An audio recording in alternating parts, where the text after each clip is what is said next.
Yeah.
Welcome to the family, son. Needle dance, needle dance, needle dance, needle dance, needle dance, needle dance.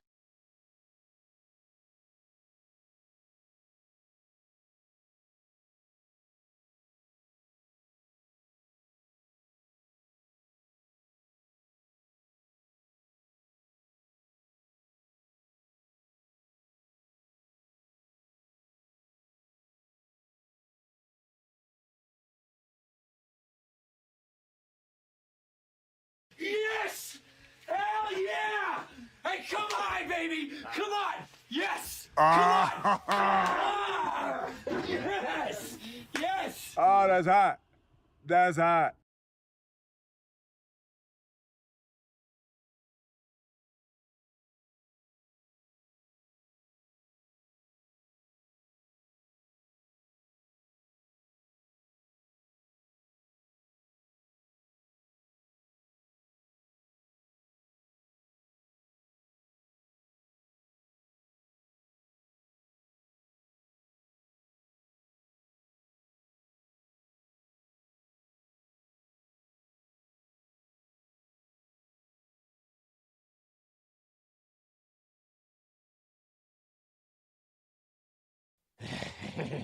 Groovy!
Yo, Funky. Hello.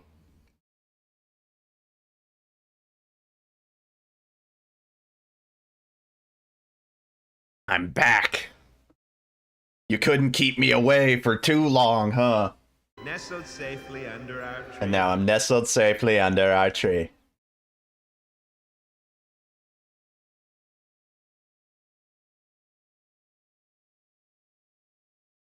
Hi, everybody.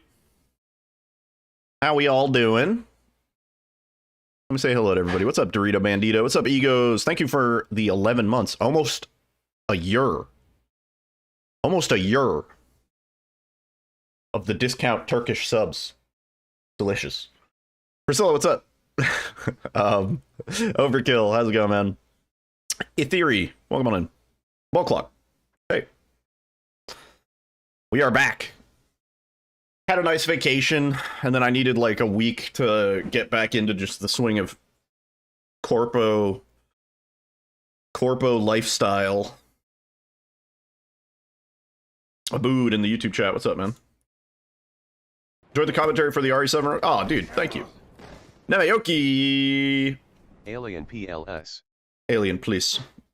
Nemayoki, thank you for the 57 months on the 57-month streak. And also, goddamn, that's a lot of months. Got to meet your Night Rain carry today, and there's a Needle stream. Nice. Success. We pulled it off. Woo. Hello. Hi. Oh, new friend? We got new shirt. This is a new shirt. We went to Coca-Cola World. I got a Coca-Cola Corpo shirt. And we got a new friend. We went to the Mandalay Bay. They have a shark reef, which honestly it was kind of sad a little bit, because like those sharks deserve way bigger enclosures, or to just not be in an enclosure at all. The little fish look fine. The little fish look fine when you with get it. to the final tank where Yeah. there's 10 different types of sharks, it's like I'll talk about it. we need more But yeah, so we got a little black tip reef. reef shark. Migrate from the south coast of Hammerhead. They migrate from the north coast to the south coast of Florida, and hammerhead sharks eat them. Yeah. Hi, how's it going? New York. It's warm. They hang out in New York when it's warm. They're probably here right now. They're probably here right now. Wow. Hey, I'm walking over here. What the fuck? What the fuck is going on? He's made of 100 recycled water bottles. You know what this fin is called? Do you guys know what this fin is called? You have a hammerhead shark plush? Oh shit, keep him away. Can't you see? Keep him away. What's up, Cleanery? Subway. How's it going? Ayo. We did Relax, buddy. Wake up. We did see a shark hat, and I took a picture and I sent it to Shark Hat, and he was like, "Oh my god, hang on, the ball sack fin? That's what it's called." It surprised me too. No, it's called the anus fin. Hang on, let me see if I can just, because like I don't want to. I have to like send these pictures to my computer, and I should have done it earlier, but I didn't. So I'm gonna see if I can just hold up the phone, and if that. I guess I could, yeah, I guess I could do that. I'm just gonna hold up the phone and hope this works, and hope nobody important texts me. But look, we went to at the gift shop, they had, that's the shark hat on top, and then that's a more advanced shark hat on the bottom. But yeah, I sent it to Shark Hat, the man, and he was appreciative. Hang on, do you think this would be better with a brighter screen or a less bright screen? Less bright, I think. You can kind of see it. Yeah, the almighty anus fin. And noose fin. But yeah, we went to the shark place. We ate a lot of good food. And lost a decent amount of money. Gambling adventures did not go well. But yeah, first was SGDQ. That was super cool. I was really happy to do comms for Zeke. I thought the run went really, really well. And the energy in the room was just insane. If you have not seen the Resident Evil 7 run from this Summer Games Done Quick, it's on YouTube. You should watch it. It was a perfect synergy between Zeke, Bobby, me, and Maxi. And we had a really good time. The host had a really good time. It was just all around, maybe a little bit biased, but I think it was one of the best runs of the event, by far. I'll have some in like 10 minutes.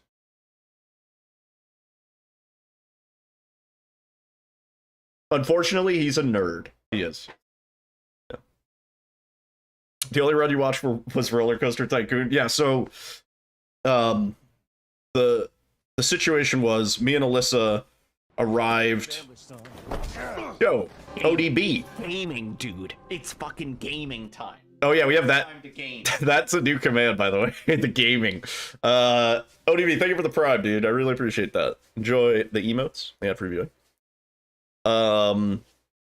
Yeah, so the way it worked was we arrived on, what was it, Monday?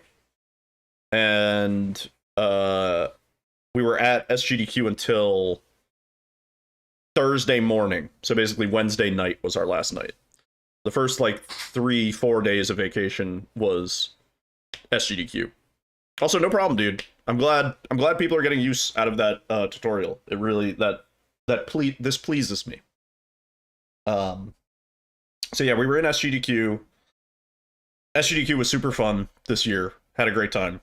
Got to see a lot of people. I took a bunch of pictures with people, but it was like so last minute. It was literally like hours before we were leaving. I always fucking do this. I'm always like, I gotta take pictures with people when we're in like, you know, clean and sober state, right? And then instead I'm like sweating and I'm like, oh gotta take pictures. I'm like 3 beers deep. Yeah, Alyssa made me speedrun taking pictures with people. So I do have some pictures with people, but like, honestly, I don't look great. Everybody in them looks beautiful, but I'm like a sweaty mess. Oh. Yo, Buster, what's up? That was cool.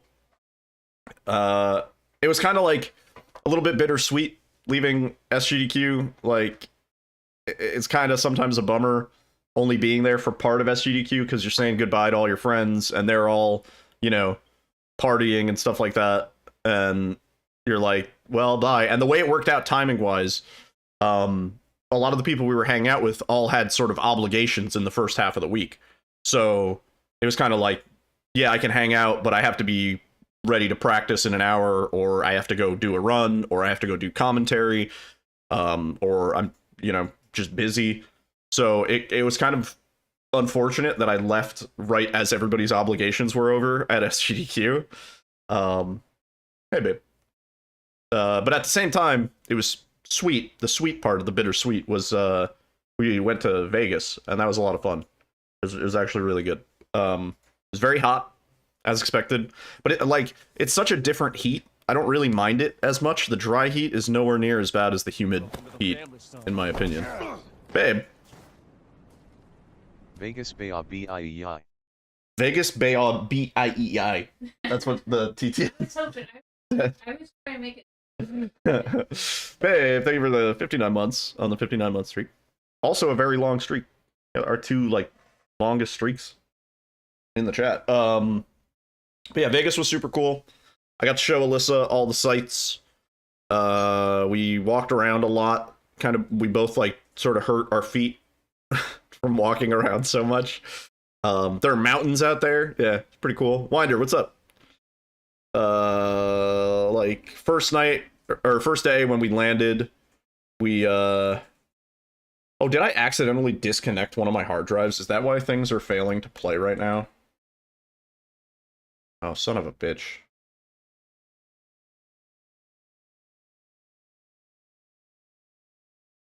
It'll be fine.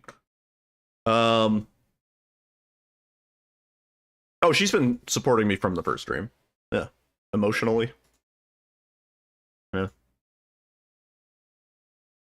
Yeah, it was really cool just sort of seeing the sights and stuff like that. We had a lot of good food. First night we had like soup dumplings. Gaming, dude. They were really good. Gaming time. Those were delicious soup dumplings. We went to a really good Thai place. We met up with some of Alyssa's friends who she's known longer than me, but like only online. It was the first time they ever met IRL, and they were super cool. We went over to their place, played a board game or sort of a card game. I forgot what it's called, but it was actually really sick. Red Dragon Inn was something like the name, and they had like every expansion pack, so there was so much content to choose from. It was like it very much made me want to play it again. Yeah, we had soup dumplings. We went to Lotus of Siam, which I've said for the longest time is my favorite Thai place. We went to Taco Bell. It was $50 for our relatively normal order. Winder, dude, thank you for the 20 months. Damn. Everybody's being extra generous because all your subs are ready to renew. This is great. I should go away more often. Yeah, it was $50 for our like normal Taco Bell order, but I got an alcoholic Baja Blast, which honestly you could do it at home. Get some tequila, get some like clear tequila, like Casablanco or whatever the fucking get a Blanco tequila, put it in a Baja Blast freezy, and that's it. That's it. You did it. Alcoholic Taco Bell Baja Blast. That was also overpriced, yeah. And then we also, yeah, there was a McDonald's next door, both of which were open for 24/7, which is really nice when you got like 2 a.m., 3 a.m. munchies or drunchies. Yeah, me and Alyssa wobbled over there a couple nights, got some late night food. Yeah, the prices of the Taco Bell was criminally insane. But it was like, honestly, the price of everything, like Alyssa kept saying, like, oh, this shit's too expensive, this shit's too expensive. I was like, sorry, she didn't swear. But I was like, we're in Vegas, like, it's just a guaranteed, like, they know you're not leaving the strip for stuff, so everything is just marked up. Yeah, actually, Coca-Cola World was reasonably priced. The shirt I'm wearing was what, like $30? 23 bucks. And the sweatshirt was, yeah, and Alyssa got a sweatshirt for like $60, which totally normal prices. Yeah, Vegas is too expensive for your blood. I mean, as long as you go with a budget and recognizing the fact that you're probably not going to come home with most of that budget, it's fine. Yeah, it was a lot of fun. Yeah, we ate just incredible food. It was like pretty much every meal was a banger. I don't think we ate. Yeah, we went to a nice Mexican place. I got birria tacos. It was like upscale, modern Mexican restaurant, and it was so nice, and they had good drinks. It was great.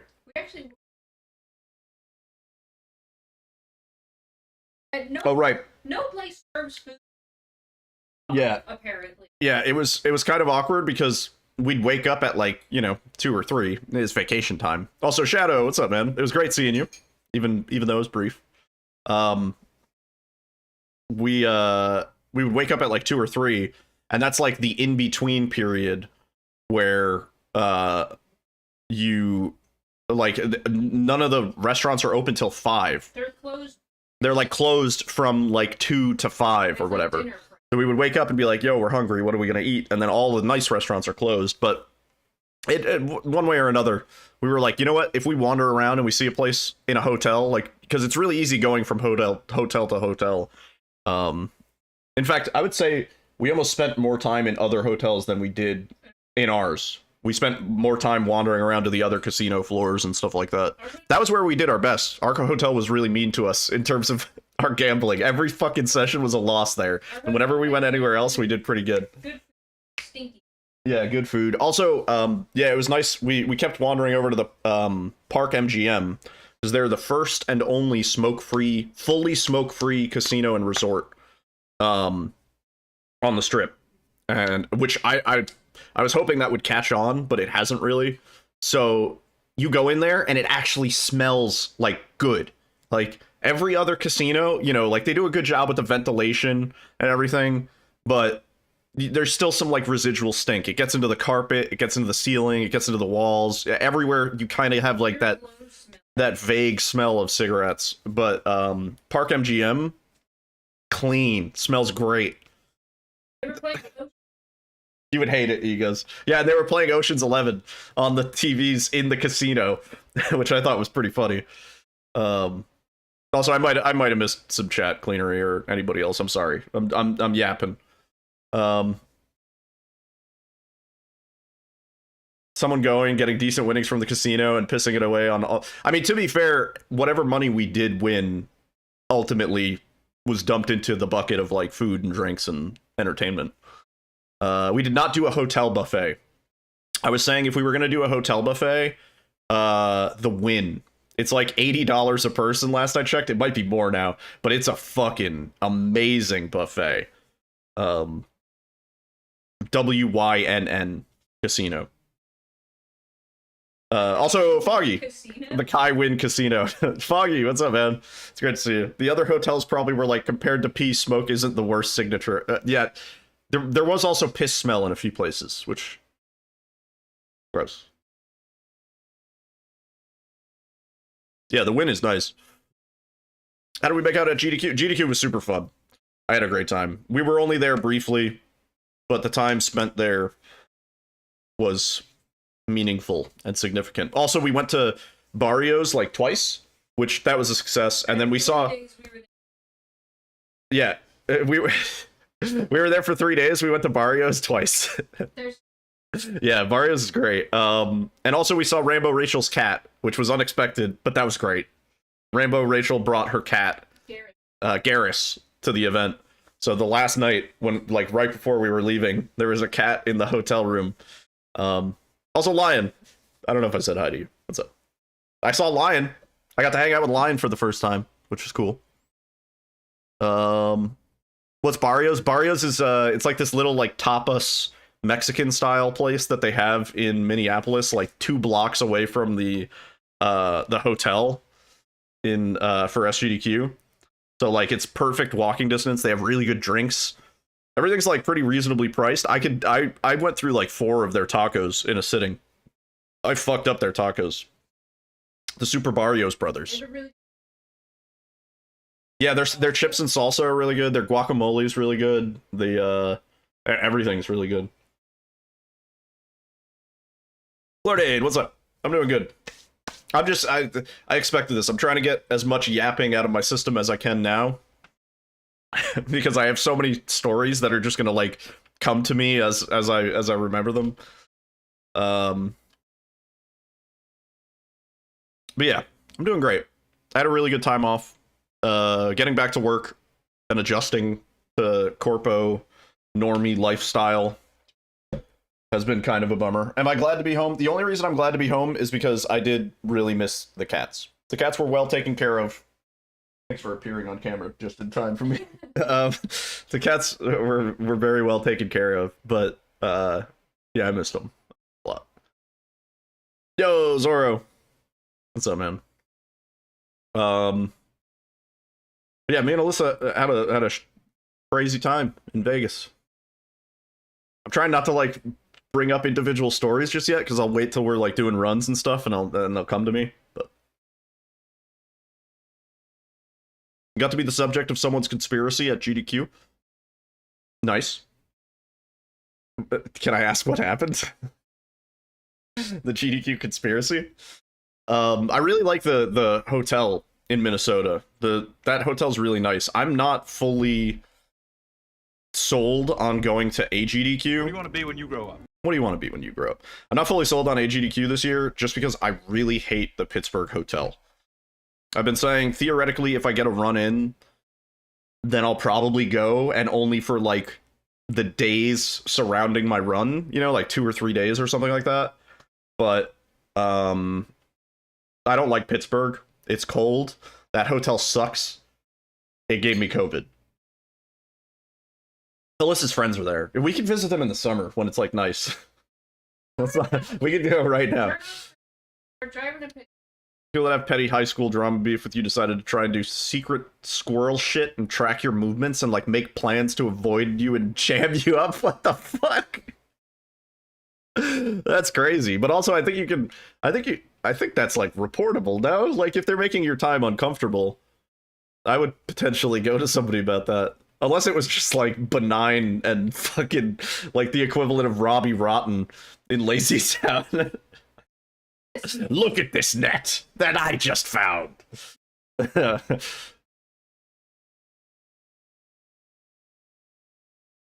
Yeah, Pittsburgh in the winter kind of sucks. Which event is bigger, AGDQ or SGDQ? It varies. It varies. Little lad. Did you miss me? No. I guess yeah, stand on my desk now, and then when we do a run, stay off. How's my day been? Day's been pretty good. Pretty chill. Just worked. What the fuck? Yo, Master Games, what's up? Baines. Yeah, basically just been getting back into the swing of working and stuff. You don't, as a safety volunteer, want to load up your supervisors. Yeah, that's fair. Have you seen a little That's girl? fair. I mean, I was like, if anybody's gonna know, it's you, if it's a problem. Couch commentary was peak, thank you. Thank you. I'm quite pleased with how it went. Smeathan went off like a huge success. No, I've been saying Smeathan for years, since before we even had this new out of bounds. I've been saying Smeathan because we used to fuck around out of bounds and just try things, and there were a few times that we were small. We were small Ethan, and I was like, oh shit, it's Smeathan. That was like 5 years ago. Like Smeathan is not new.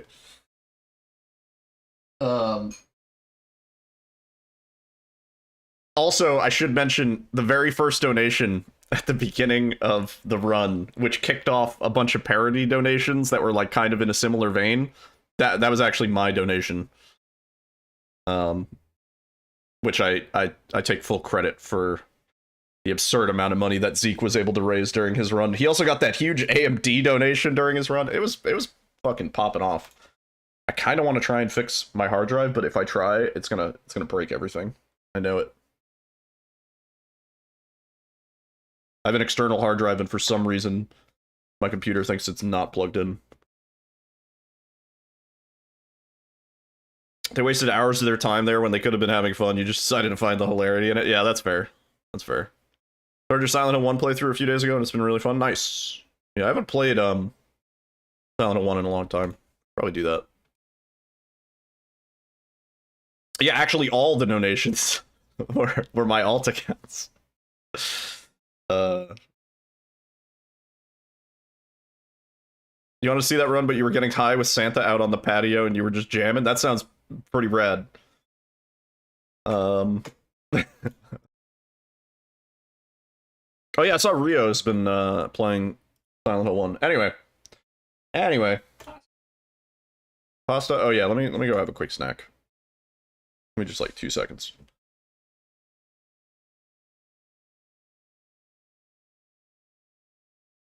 Anyway? What do you mean, anyway?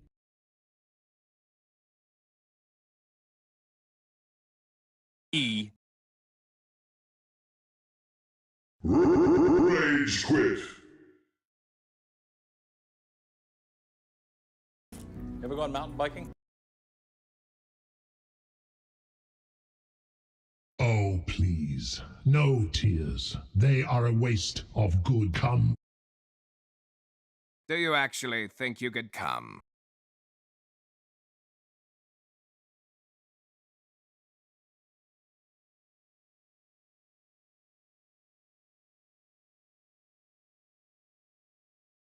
A choice of an avid cum collector.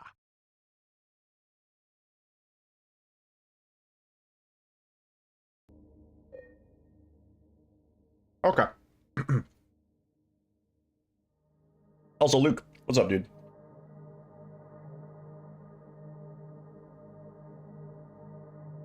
Would have asked Santa to show the Silent Hill mannequin Minutes is all I figurines. Oh shit! come. You know what I never ended up getting to check out was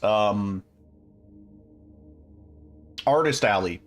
I didn't know, but Artist Alley was not up on, what was it, Tuesday or Wednesday?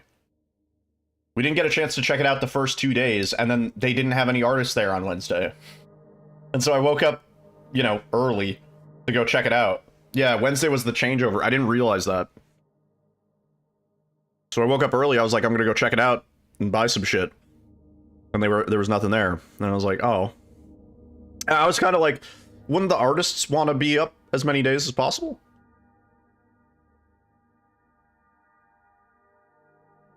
Saw me online on Steam yesterday. Could have asked. It's all good. I'm usually online on, like, I'm almost always online on Steam. I just leave my status invisible.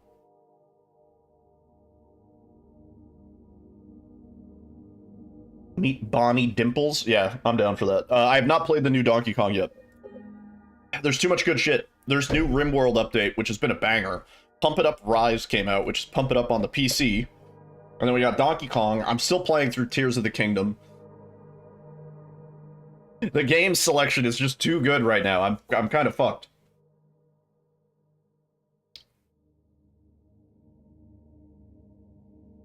There's an equity question of which set got the 4 days or the 3. Do a half and half on one of the days. I don't know. We're doing New Game Plus today just because I don't think I ever highlighted this run because I was like, I could do better. Word, Ty, dude. Thanks for stopping in, man. I hope the early work tomorrow goes well. Yeah, great seeing you.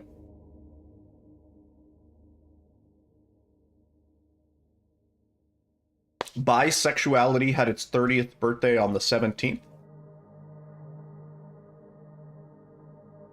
And it's the 56th anniversary of the moon landing.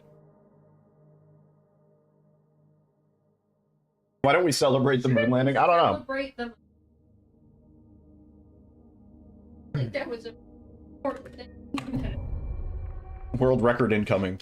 First run back, that'd be pretty cool. I might have to adjust the game audio. It might be low. I feel like bisexuality has always been a thing. Oh, maybe the game audio might be loud. Hang on. I should do UFO ending. No. Oh boy. And game audio might be weird. We'll see. I didn't realize they officially declared it.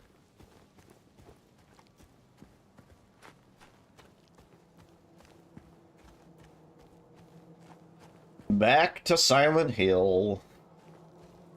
Oh. Oh my god.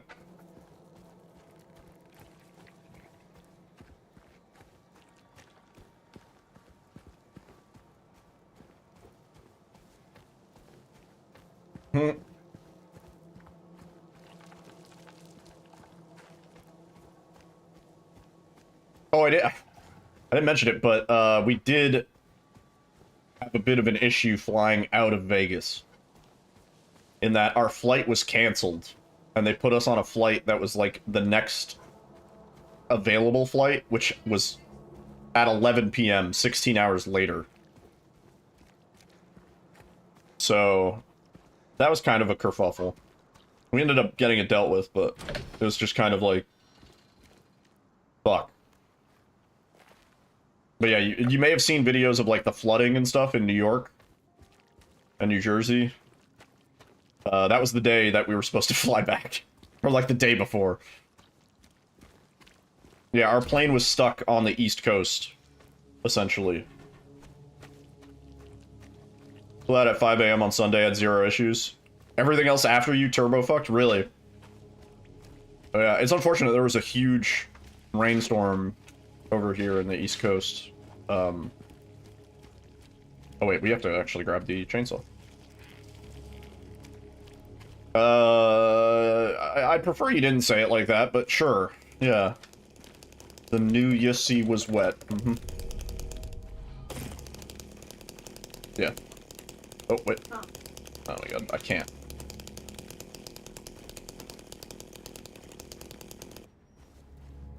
I missed out on some sick subway surfing.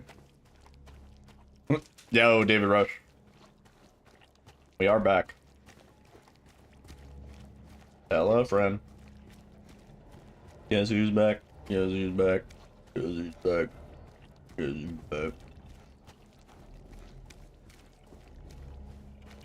I did not win a few mil in Vegas, no.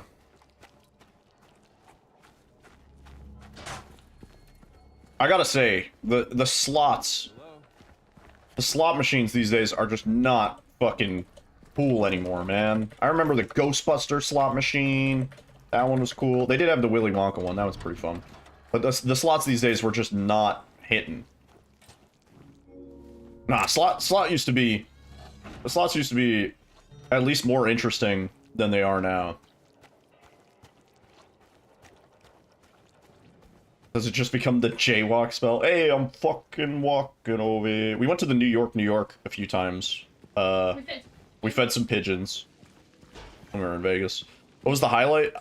I don't know. There was too much good shit. The pigeons? No.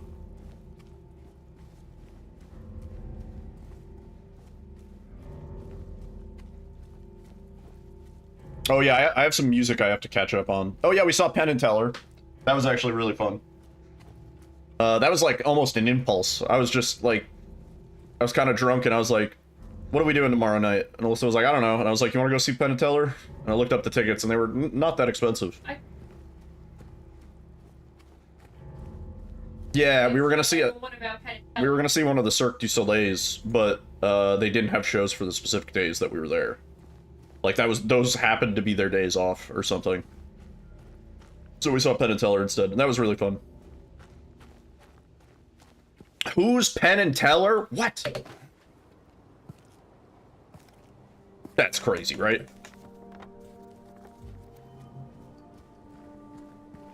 I'm not Peepaw over here. That's crazy, right?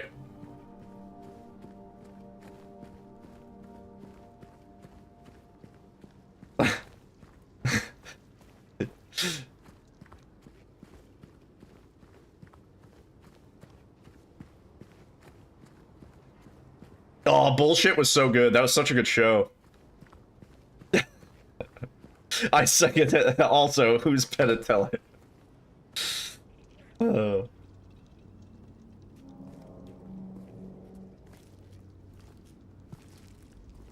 I mean, being young isn't even an excuse, because, like, they had the Penn and Teller Fool Us TV show. Like, that was recent.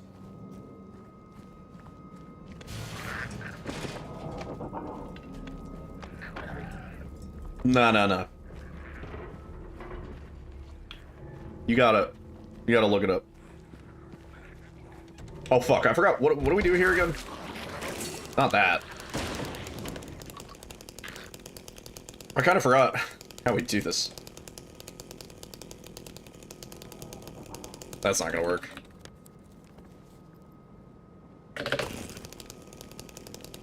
Welcome back, baby.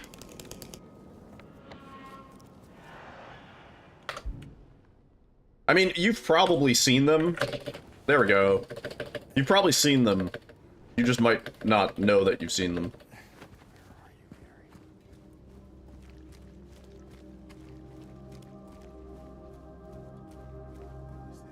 Alright. Little cheeky little D-Rust. Okay. Unroll? That was during the toilet paper crisis.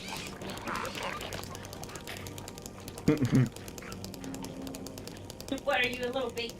What are you, a little baby line? You don't remember the toilet paper crisis of 2020?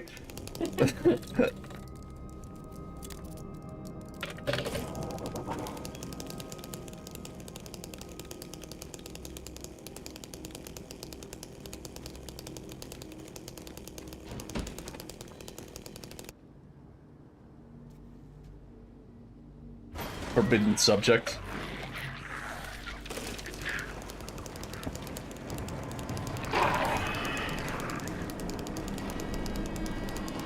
Yeah, their show was really good. They had a lot of very pointed jokes and jabs about Cirque du Soleil specifically. Which is funny because we went to see them instead of Cirque du Soleil, and then they were just making fun of Cirque du Soleil the whole time.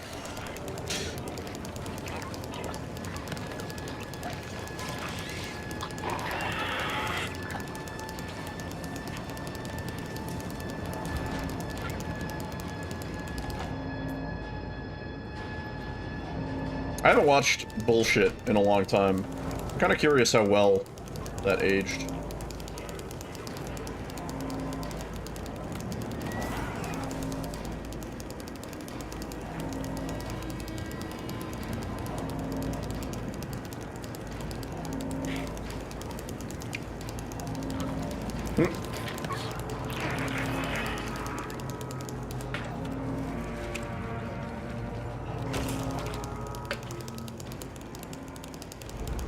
Should I be getting the plank? I was considering it for a second.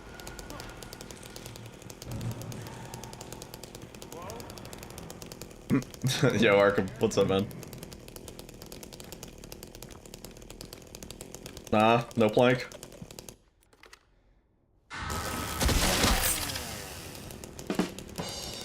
Oh, just pick it up. Oh my god. I forgot how the mouse movement kind of sucks in this game. I was playing some Marvel Rivals. Mouse movement feels great in that game. Yeah, Arkham. I've been talking about our stories and such. New Game Plus? Yeah, I kind of just want to get back into the feel of the glitches and tech first. And then we'll go back to New Game, probably. Also, I can save time on this run, for sure. We've gotten better at the breakouts since we did this. Still learning the routes? Yeah. That, honestly, that's probably one of the harder parts, just remembering where to go. Sure. Yeah, GDQ was super fun. Vegas was super fun. Oh, go.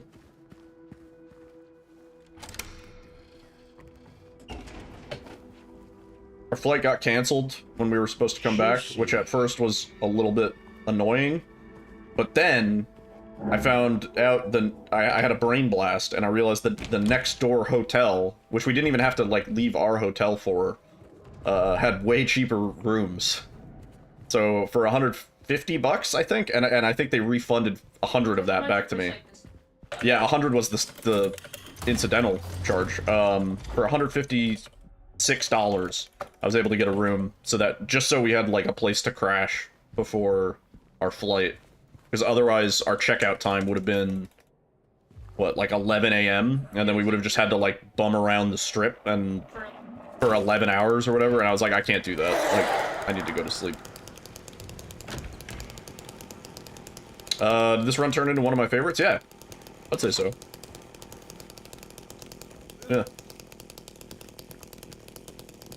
Now that the tech is actually interesting. Well, it's not just that they canceled it, it's that they put us on, like, a way fucking later flight. Should get compensated. Well, they booked us on the next available flight, so that's, like, that's their compensation. Is that we don't have to pay. They cannot compensate me for the hotel room that I had to pay $150 for, because, it was, the cancellation was due to weather. And cancellations are only covered, like they'll only pay for your hotel if it's due to something with the airline. Yo! Luna with the raid. Raiders, welcome on in. Oh my god. Damn, not bad. Thank you very much for the raid. Everybody's doing well. Hi. Do I plan to play Silent Hill F? Absolutely, yeah. For better or for worse, 100%. Isan Geiki, thank you for the follow. Hi, everybody. How's it going? Hope you had a good stream, dude. What is that guy doing? My name is Idle. I just got back from SGDQ and Las Vegas. So we're doing some D-Rust of Silent Hill 2. We're chilling. Gaming. Gaming, dude. It's fucking gaming. We're gaming. It's time to game. Damn. 13, 7, 11. He remembered.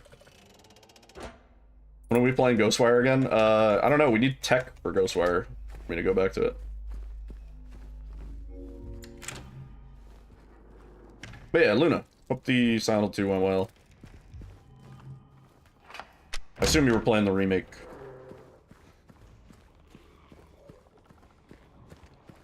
Yeah, I'm excited for Silent Hill 1 remake. Yeah.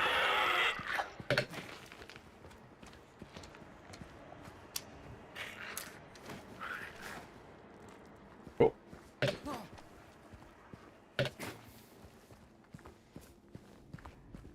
Yeah, I mean, I've been saying for a while that I'm hoping that they remake 1 before 3.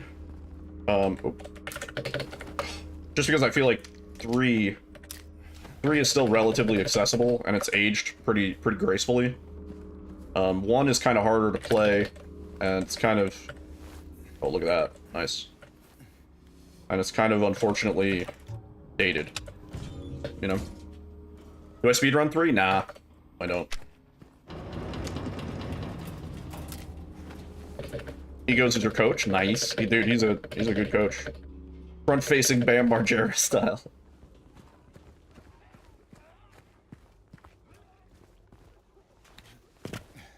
I remember when Egos looked up to me as coach. Now he's just way fucking better than I.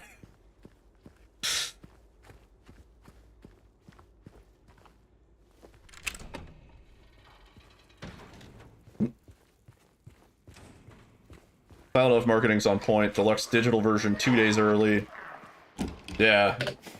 Well, yeah, as streamer man who plays primarily horror and Silent Hill and Resident Evil games, I am sort of railroaded into buying the early version. Yo, Electric. You are your own coach? Maybe that's the way to be. Yeah. Nope. Wait. Shit. Hold up. Wait.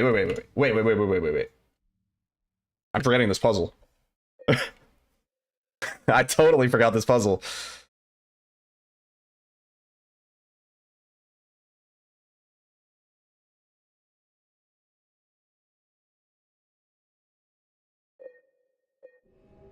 Dude, it's only been like 2 weeks and I forgot this puzzle.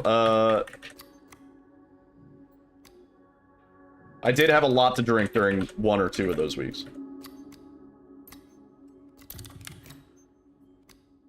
There we go. There we go. I remembered. I just needed the notes on the very first input, and then I was like, oh yeah, that's it. Oh shit, look at that. Wait, check this out. Ready? Oh wait, no, wait. Fuck. Then. Whoop. Whoop. Whoop. Now it's your turn. Oh, you fucked up the first one. That guy sucks. Whoa. Enhance. Oh shit.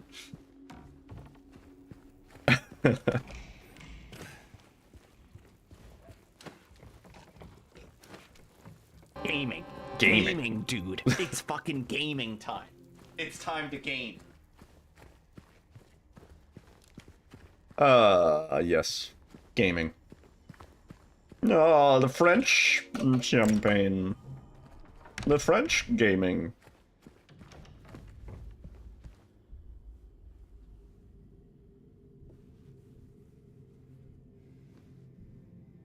Is the game audio actually quiet? Yeah, let me see. That's not bad.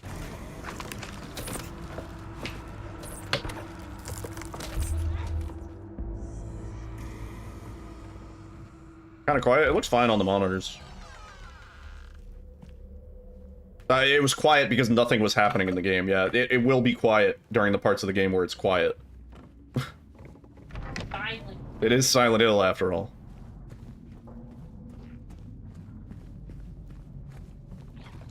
That busted your eardrums? No, it didn't. It was less than negative 15 decibels.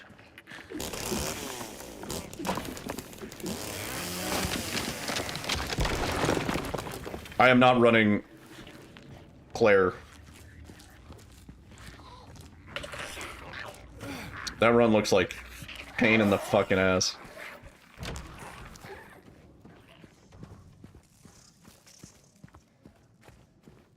Having to bank on like critical hits and stuff like that for you to have a good pace. Oh, that seems so bad. Yeah, that shit. Yeah. Yeah, or critting in the wrong spot. Yeah, like it's that looks repulsive. That guy just didn't move. Huh. Yo, Garakuso, what's up, man? Oh. That guy didn't the dude didn't even activate. Range.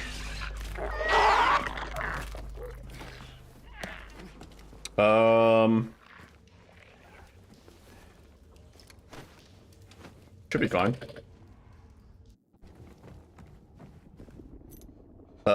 There's a decent remix of that CKY song. What CKY song?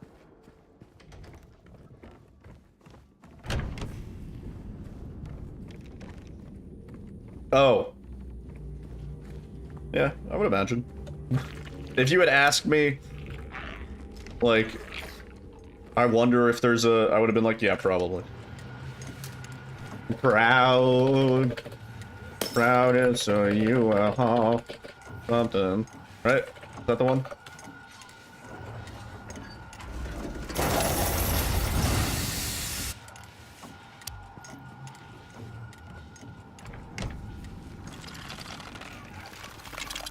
Yeah. I think I was singing it. Oh wait, no, I was thinking of a different song. It's, Is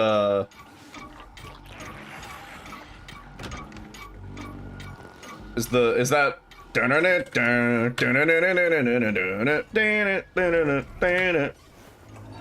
one? Nice. We got there.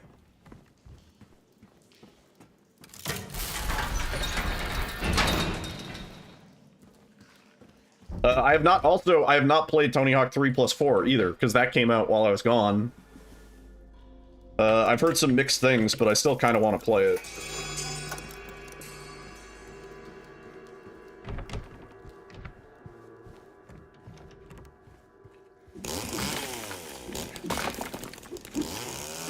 Is it on Steam? Or do I have to buy it on, like, Epic or some shit?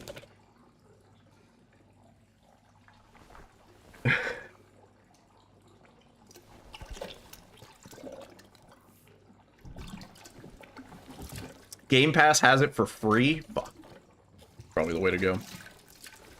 Needs the Blizzard launcher? Wait, what? Huh?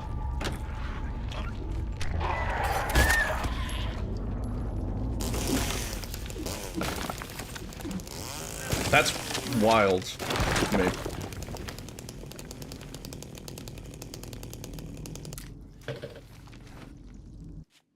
Oh!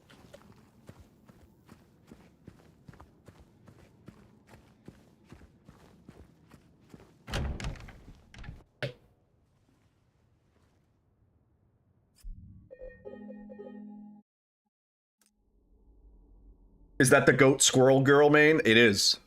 Dude, I shred a squirrel girl. I better. It's the only character I've played. You could say I'm nuts. Yeah. What's up, Nico? How's it going, man?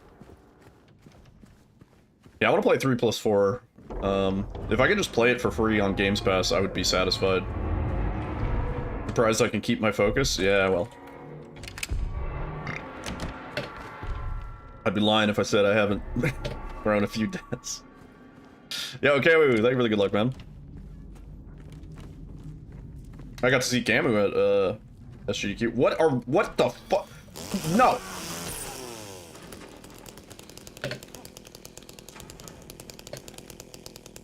Does it work? Nice. Yeah, I'm doing good. Hope work goes quick. My mannequins are still wired, yeah. Wired.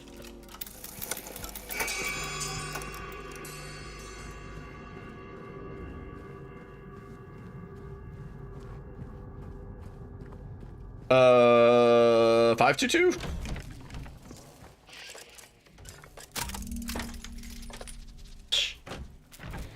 Who forgets? Oh, thank you, dude. Yeah, I'm really glad people seem to be getting some use out of that. Now everybody's gonna be faster than me. I shouldn't have made the fucking guide.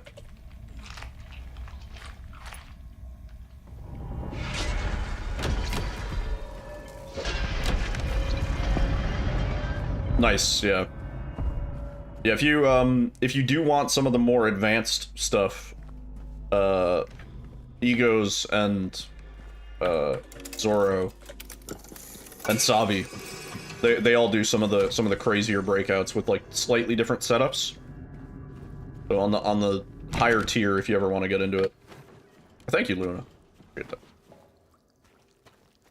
Silent Hill tutorial master. I like making tutorials for games that I run. It feels like I have some sort of obligation to do it, you know? If one does not already exist. You don't think you're gonna run it? You were feeling it? Damn. It is very soft-locky and finicky. It is like a gamble on every single clip, but start to get good at them. Takes a while.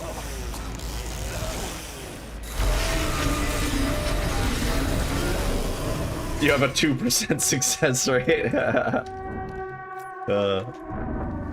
Funny.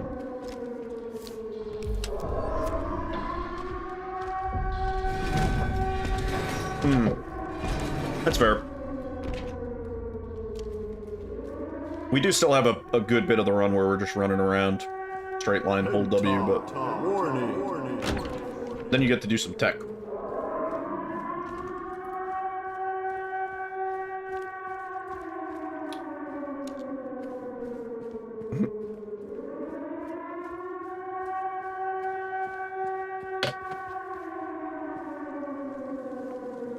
James Speen.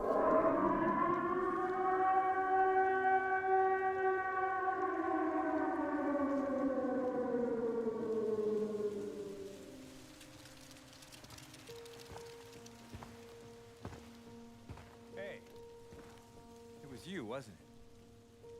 You're the one. That is a lot of delay. What's a little girl like you doing here anyway? I don't know.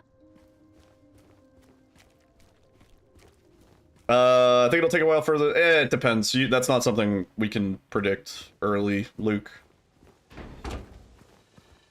I think that's just Xbox delay. I think Xbox always has that delay. I don't think it has, like, low latency as an option. Maybe it does. Check.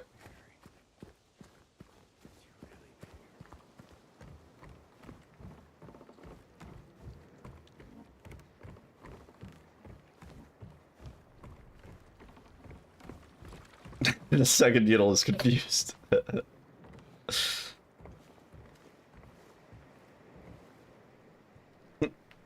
That's for nerds? Is there no... Mary? That's 5 seconds delay. I feel like it's longer. You did just refresh it? It might have been like 10 before. No. You're not. It's different developer, so if anything, Silent Hill 1 remake might have similar bugs to this. But since it's Neobards, unless Neobards is literally going to Bloober and they're like, hey, can we just use your engine for Silent Hill 2 remake? Yeah, my current concern is that it's going to be a longer speedrun. But really, I'm basing that off of very little, you know?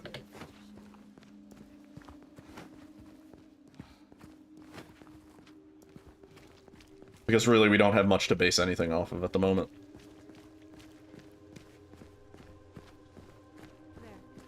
Immersion. Did you ever have a job as a waiter?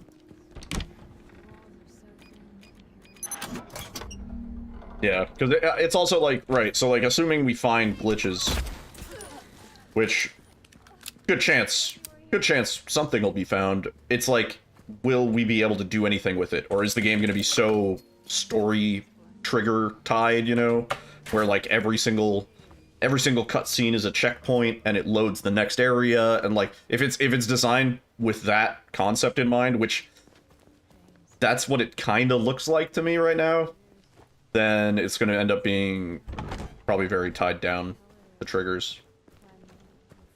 But really, you don't know. We don't know till we know. That is how a lot of games these days are designed, though.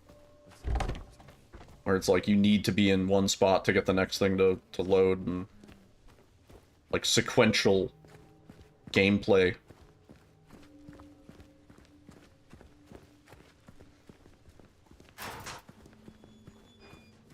Yeah, they don't want us to have fun.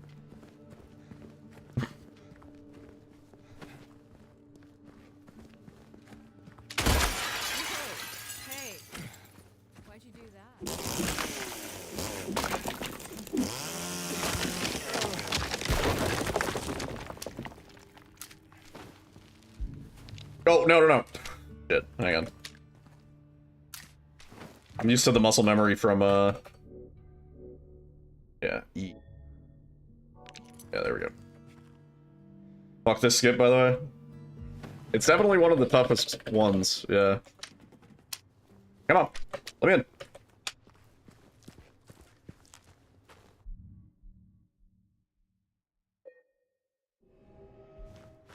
Yeah, well, yeah, that is also the other thing. I feel like with horror games especially, there's been this tendency to make things extra long.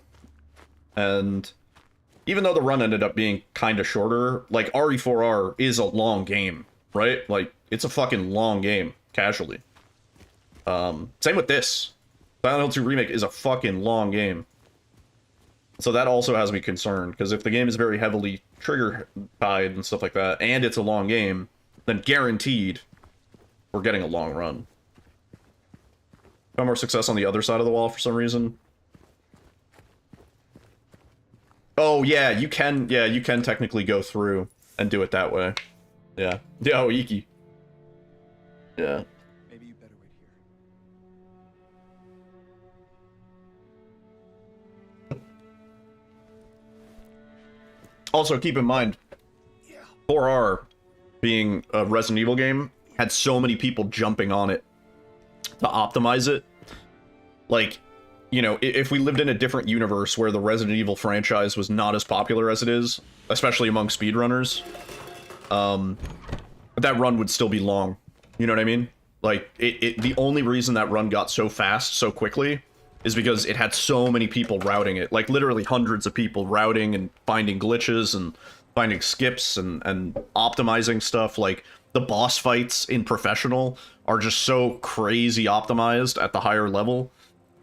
It's like absurd. It's like some frame perfect type shit at a game that runs at 120 frames per second. Yeah, that too. Yeah, the virtual controller tech. Yeah, which I was honestly never really a fan of, but whatever. People were gonna like turbo that shit anyway. I remember.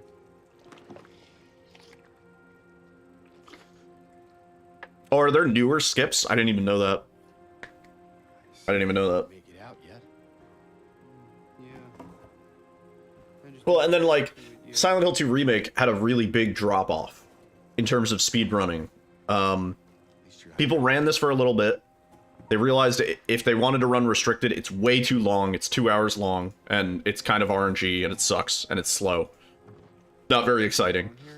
And if you want to run unrestricted, you have to do FPS manipulation and bullshit, and like most speedrunners I know are just like not really into that when it's avoidable.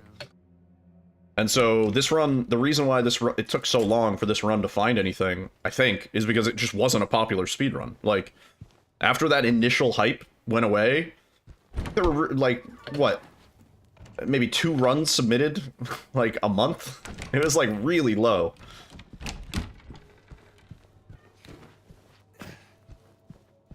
Yeah.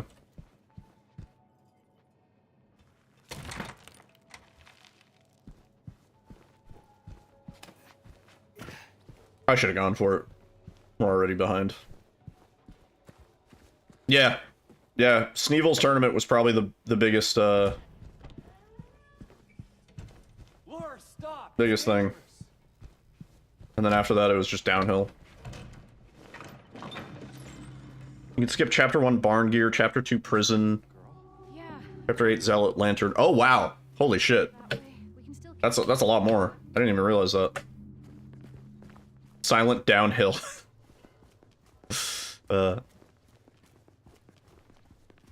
You'd like to do this at some point? Yeah, I mean, the any percent run is now really fun, in my opinion.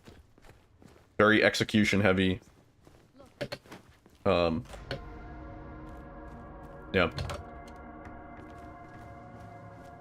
Yo! Decayed Blumbernub in the YouTube chat. Rad name. Yeah, we've gotten all 8 endings. Indeed. Indeed. Oh, nice. What game?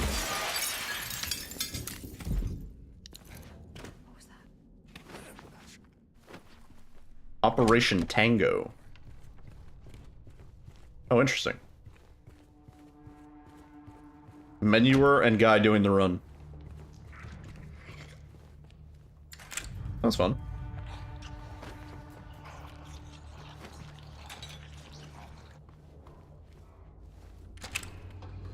Alright, am I gonna remember the puzzle here?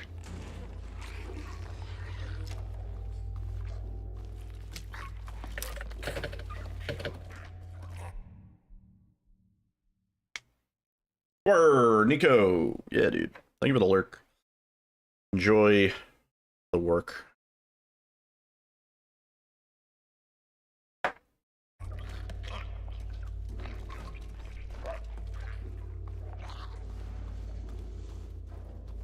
Cool.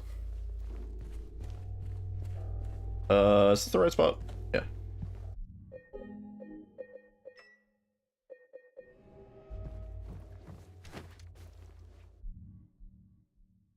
Cool.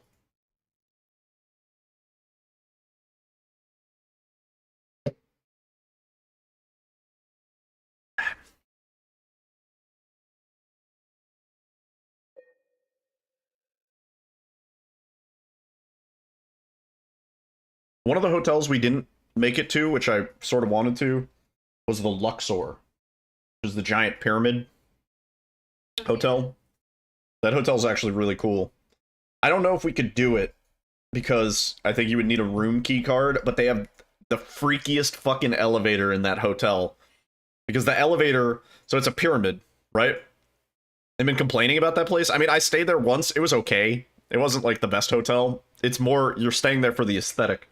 But the way the elevators are on the outside of the building, so when you go into an elevator, it like tilts, not like 45 degrees, but like, you know, maybe like that, so that it can go up the side, which is really freaky and kind of cool. Alyssa would have hated it, but apparently it's haunted. Well, now I want to stay there more. That sounds horrifying.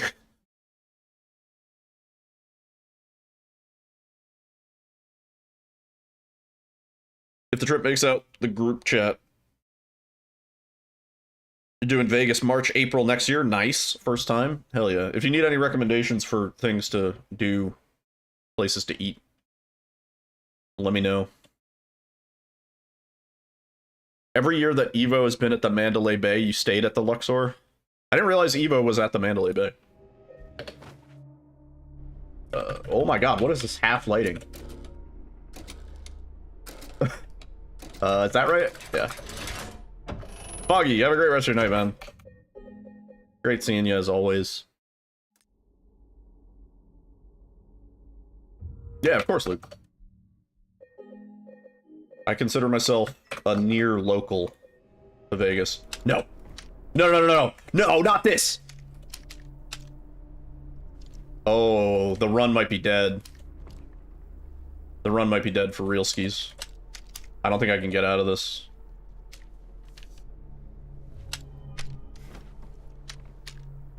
I don't think I can get out of this, and the autosave is right here.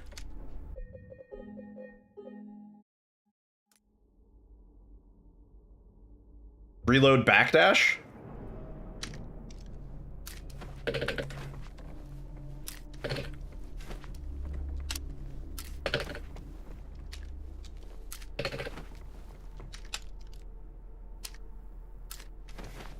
I don't think I can get out of here. Yeah, I'm fully stuck.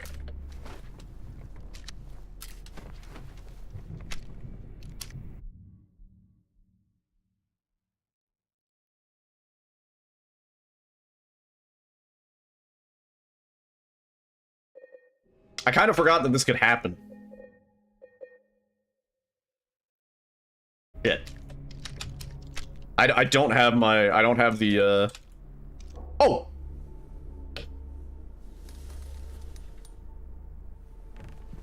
Okay, well, we're out. I didn't really want to go back to the beginning. I want to finish this practice run. Well, I don't feel de-rusted yet.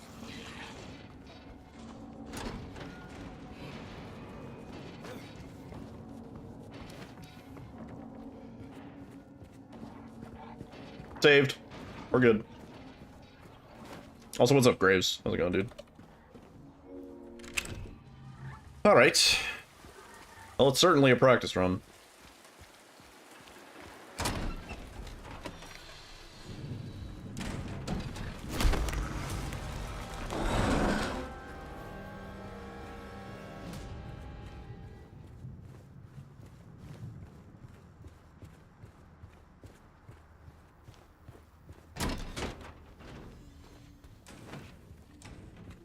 But yeah, the Luxor is also really cool, because if you go to, like, the casino floor, and you just, like, look up, like, the way the hotel rooms are all along the outside perimeter of the hotel, and so you see, like, the balconies of the hotel rooms, like, they go up and form a pyramid shape. It's really cool. Cool hotel. Has one of the best chicken tender restaurants in their food court.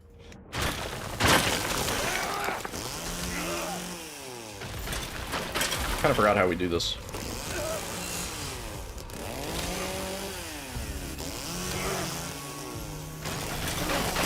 That works.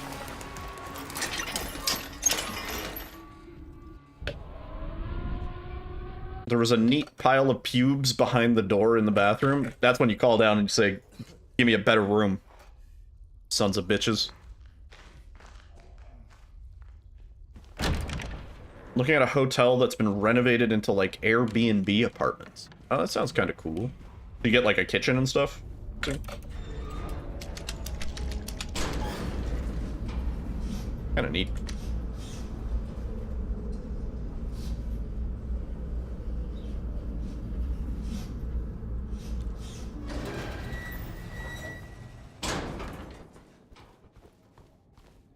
We drove around the sphere. We did not go to the sphere, which I regret, because I don't know if they're going to be in business next year.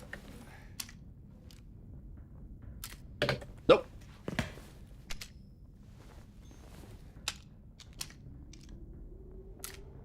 Yeah, what are we doing?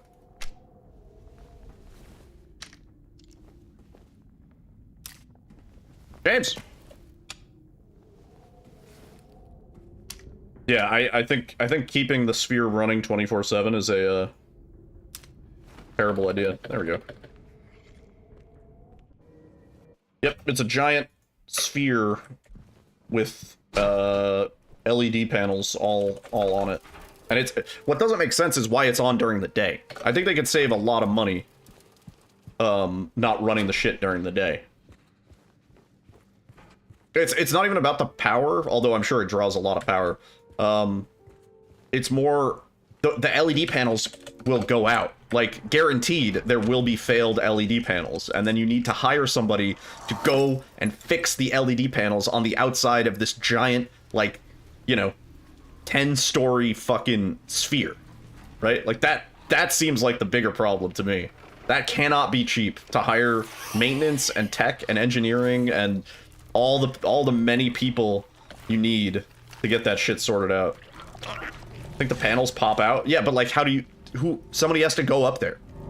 Like, if you get up close to the sphere, you see all this, like structural, just, like, piping and stuff like that, and all this shit. At the end of the day, some poor soul has to go up there and do something.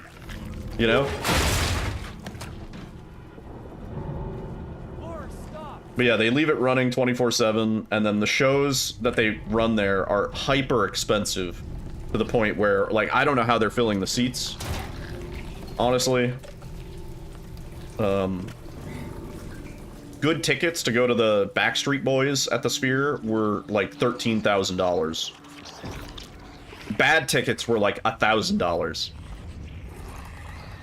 Some poor soul for minimum wage? No. That's not something that you can hire somebody from minimum wage to do. You, like, they're climbing on that sphere, dude. There's probably so much insurance involved. Like, oh my god.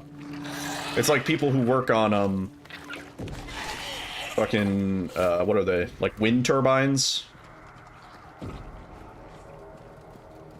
Like, that's a very high-paying job, but it's because you're doing, like, one of the worst... like, it's so physically taxing, there's a high chance of death, like... Yeah.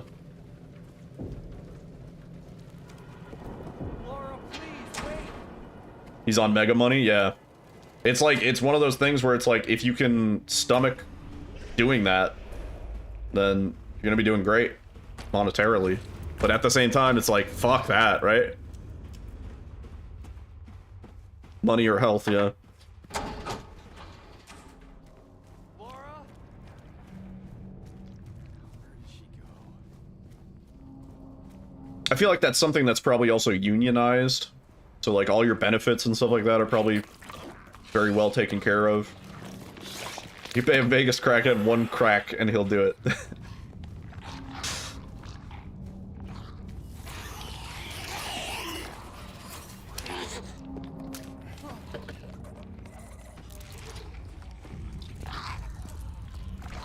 I will say there was a street drummer in Vegas, and I had these pre-roll joints on me, and they weren't very good, honestly.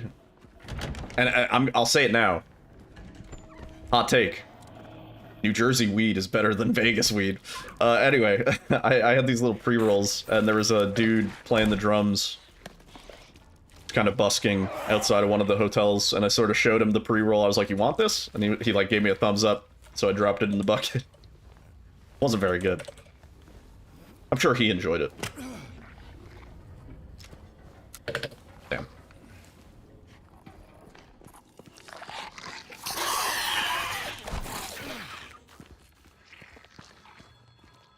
I've always wanted to go to Amsterdam.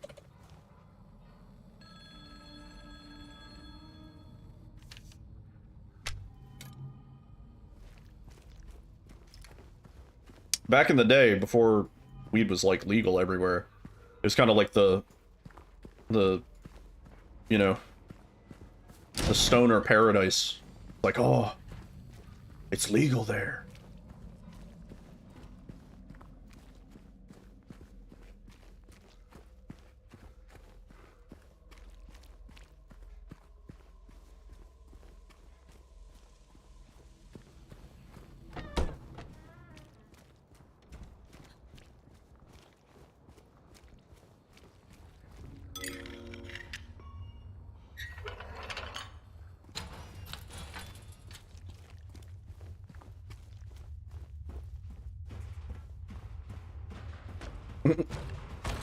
I love the hamster dance too.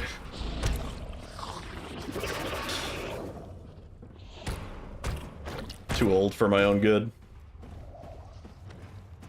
Everybody just makes fun of me. Calls me Peepaw. Unk.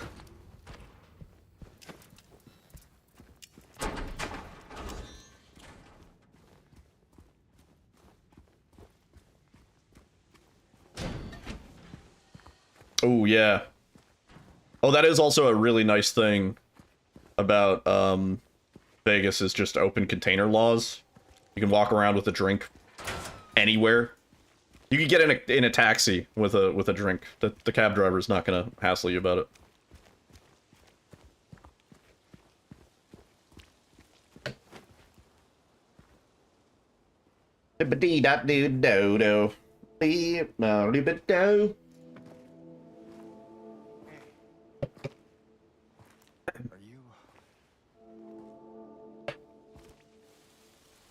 Me and Alyssa, we got one of those giant margaritas. It was like, I don't know, probably like 60 to 80 ounces of margarita. Yo, Slurpee. Woo. Woo. Fat Tuesday? Yeah, that's the place. I mean, they have like kiosks all over the strip. Slurpee, thank you for the 20 months, man. Hope you're doing well.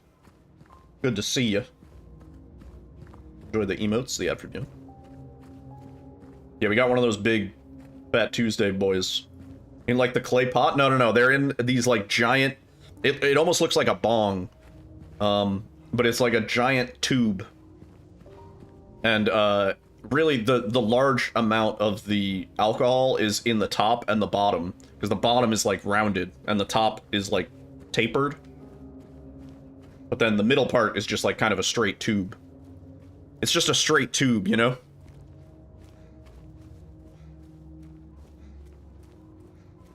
I've seen the clay pot ones, dude, where they put like a whole fucking bottle of alcohol in it. I will say, our margarita from that place was not alcoholic enough, and I paid for the extra shots. Or I have a problem. It was so sugary, yeah.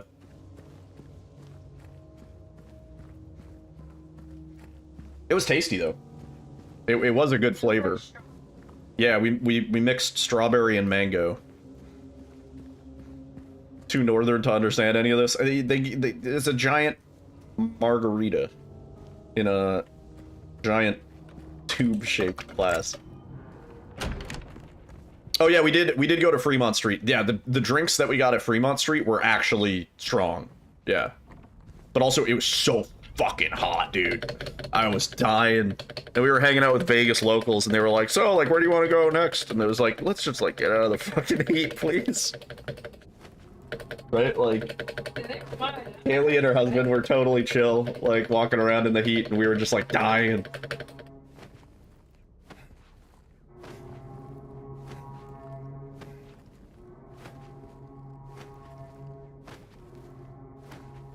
Oh, I see. Oh, Florida. Ugh.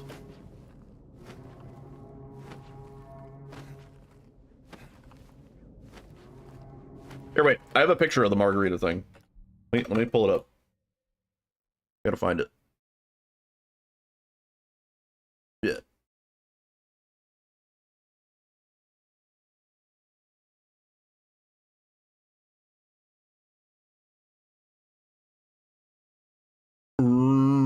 Space cow. Space cow indeed. Wait, this is gonna like take up the whole fucking. Here. That's the margarita.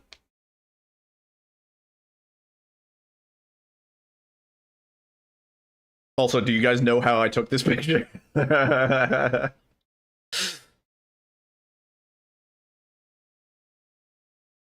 It was mango strawberry. Yeah. Of course I hold it like that. I had to show that it's two hand lengths. Fellas.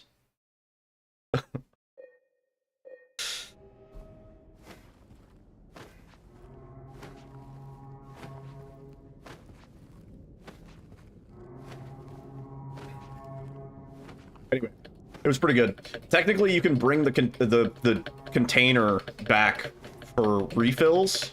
We didn't end up doing that. In fact, we just threw out the like I don't need a giant margarita thing. We went to the pool one of the days. It was pretty fun. We only spent like 30 minutes, 45 minutes maybe. Yeah, we were hungry and it was so fucking hot. How did I take the picture? Phone in mouth, and I used my tongue to press the take picture button.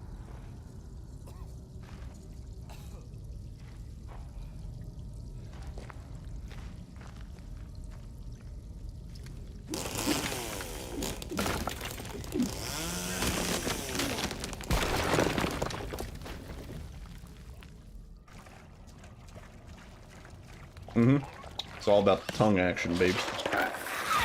Let's stop. Let's stop this.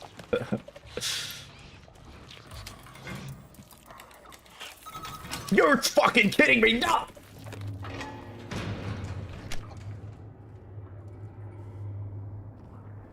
I'm okay.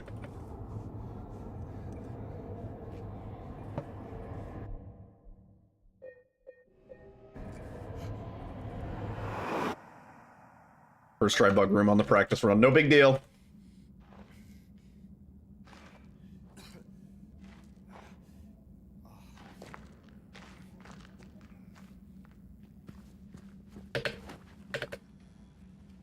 You know we're not going to see first try for like another 30 runs, right?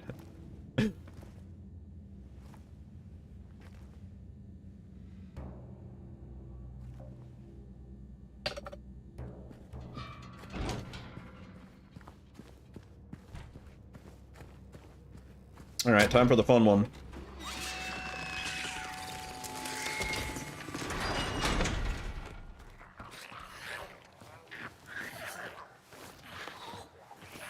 Your laptop can barely run this. To be fair, my NASA computer struggles with this game. This game is just really poorly optimized, you know? Yo, K-Rob! Thank you. Good to be back.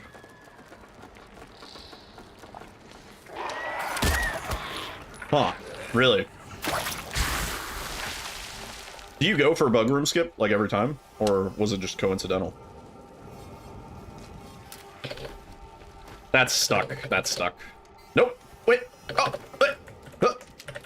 Oh my god, we made it out.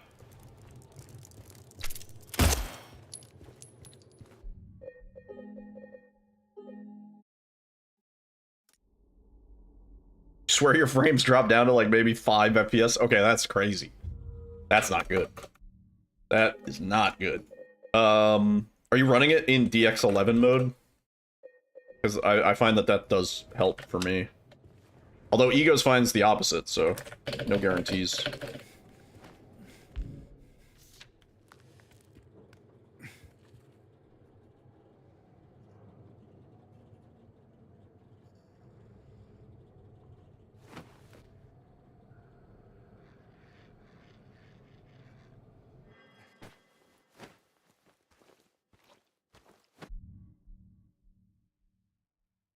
Lossless scaling? What even is that?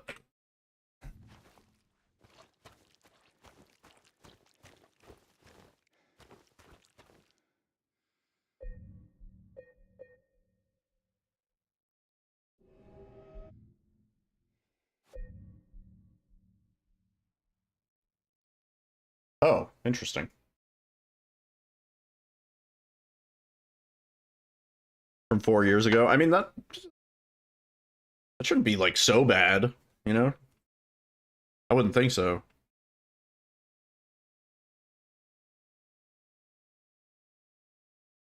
But yeah, this game in general is just not very well optimized. I think everybody will agree.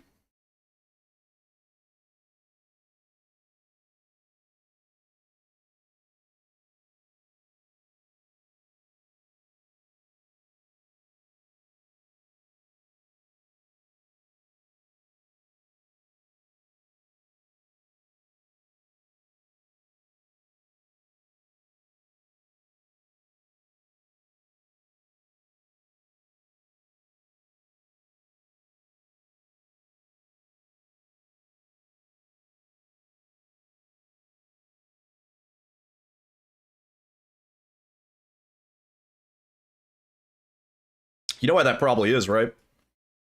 Because all of this stays loaded in when you go to the Abstract Daddy fight, for the most part.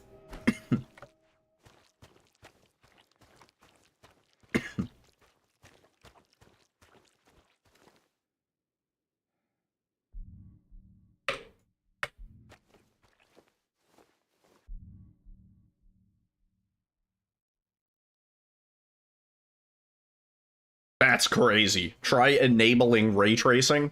That's crazy talk. That's wild.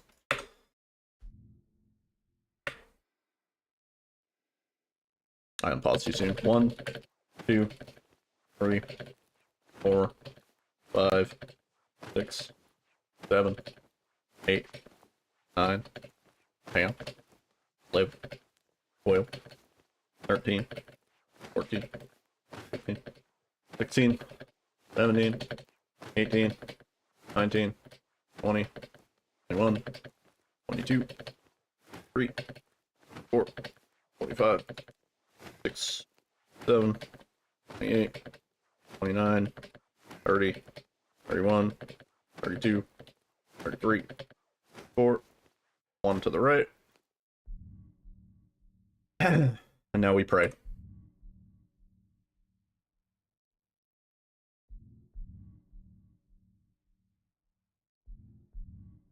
Stop suggesting insane things, maybe, and I'll stop saying that.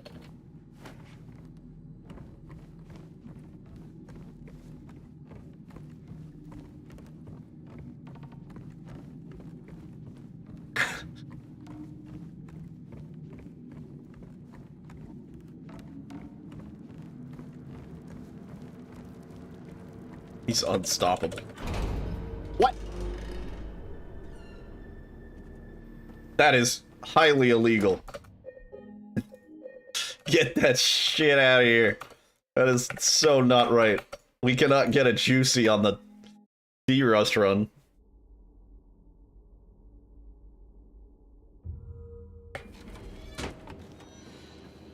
That's crazy.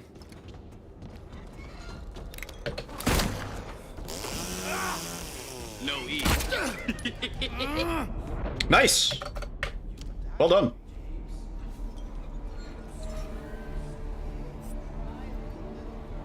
No E.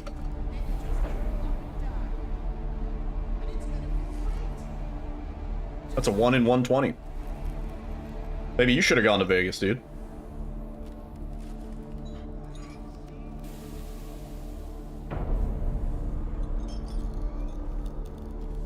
Oh. I feel like that took extra time, but maybe I'm just giddy. Oh!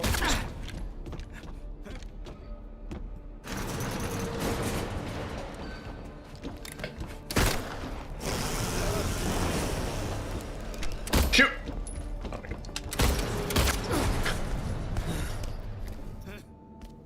Oh, no shit. Really? You win big?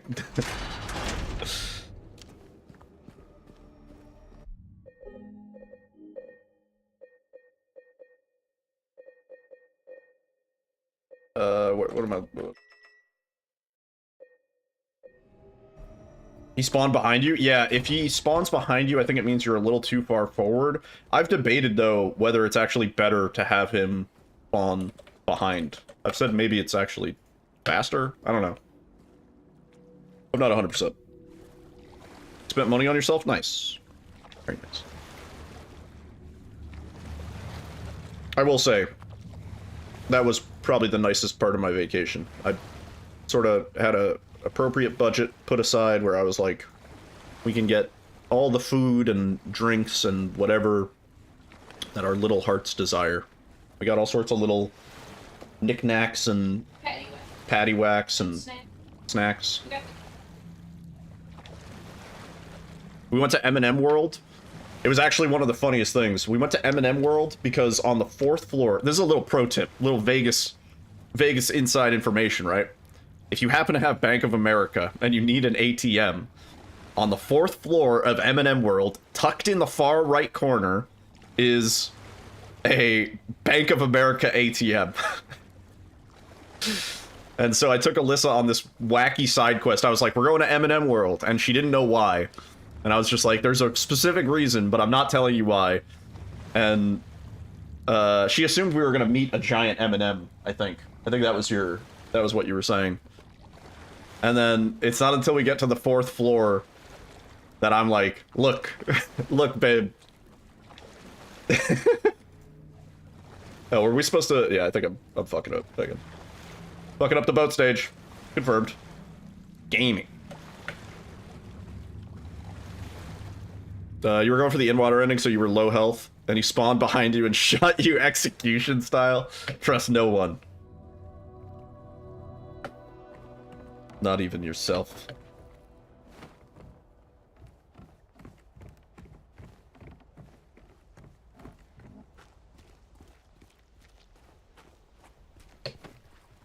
Yeah, there's not a lot of branded ATMs on the strip. There's a lot of like shitty ATMs in the casinos and stuff like that, where they actually, the way those fees work is they charge you a percentage of the amount that you withdraw.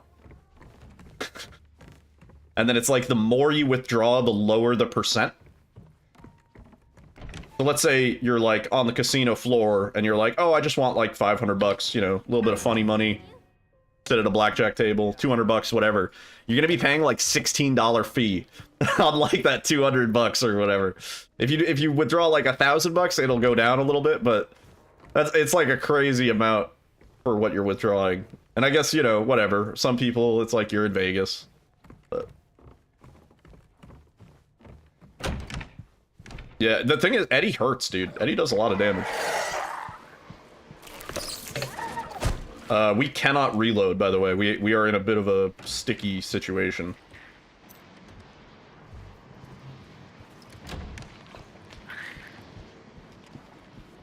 Fees for what? Withdrawing money from an ATM. So there's ATMs, also like bill breakers. So if you're playing a slot game, right, when you cash out, it gives you a little voucher, and then you take the voucher to the bill breaker ATM machine, you put it in, and then it gives you your money. I kind of forgot the route here a little bit. I think it's this first. Yeah. Because we've been doing a lot of new game. Fees on what? They charge you to look at your balance and withdraw money. And so first pro tip, never look at your balance on one of those machines, because that's an extra fee. But then to withdraw money, they also charge you on your money. That's pretty much all ATMs here in America, unless, you know, certain banks have like benefits where they won't charge you on out-of-network bank withdrawals or whatever. But like, if I go to a bank that is not the one that I have an account with, and I try to withdraw money from it, they charge me on that.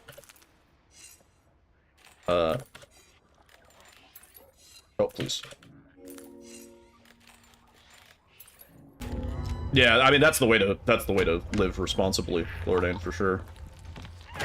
That's the way to live deliciously. Come on.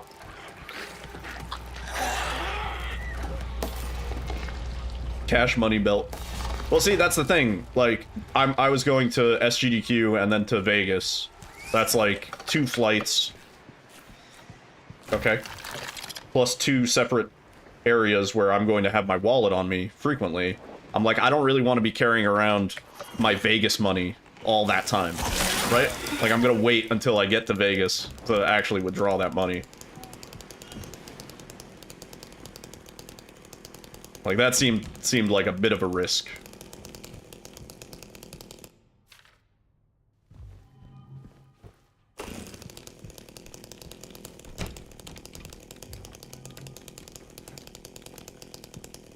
No debit card at the casino or strip club. That's a good rule.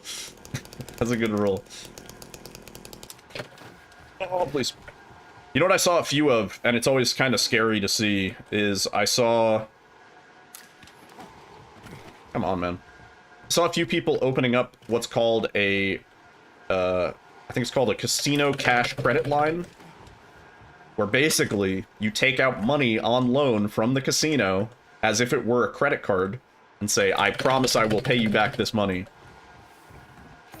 And that's like, you see somebody filling out that paperwork in the casino floor, it's like, oh no! It's like, oh no. That's, yeah, that's like, they're deep. Yeah, it's not a bank. They're not beholden to bank interest. It's gonna be like 25% or some shit. But yeah, that's like, you gotta call the hotline if you're considering that shit. Yeah.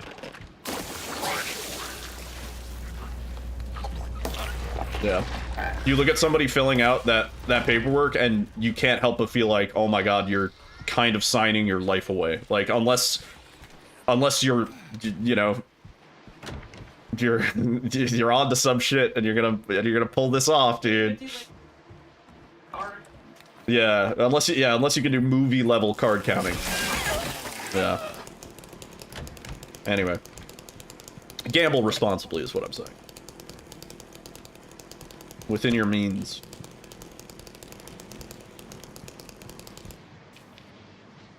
Please. I sort of had a feeling this one was going to be weird because we haven't done this specific breakout in a long time. Not a long time. See, I can't get the distance. Yeah, exactly, Luke. That's the play. Like, as soon as you sit down at a table with a certain amount of money, consider in your mind that that money is now forfeit. Oh, because there's a good chance it will be. Gotta know your limits. Nice, okay. Whew. Gotta get back into the New Game Plus route. I wasn't supposed to reload yet. We have one more breakout. Fuck. Uh-oh. Rubber raggy.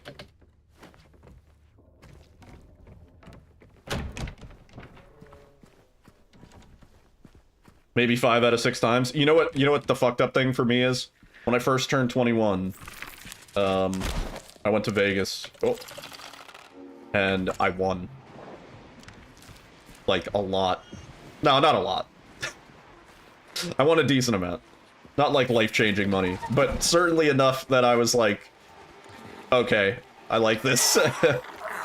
Alyssa had the opposite experience. She's like, she doesn't really have any interest in gambling because we just like lost everywhere.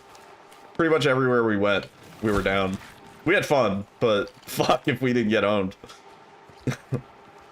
Is there like a random bullet pickup somewhere? I just want to be able to practice this last one. Actually, this will work. It's gonna be weird though. Whatever.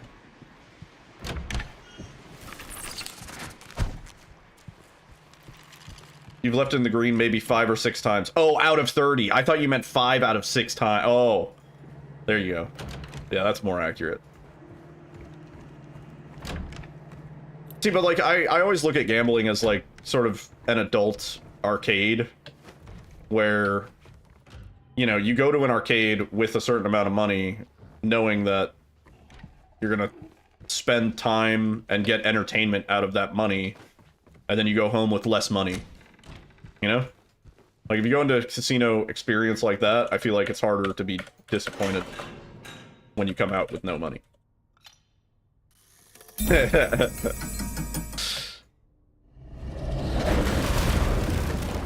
Then martingales your way back to 400. Oh my god. Everybody does that once, I think. Everybody does that once, where they're like, well, I'll just keep doubling up since I'm winning. I did that on craps one of the first times I went, where I just kept winning on the field, and I kept doubling on the field every single time. Which can only go so far.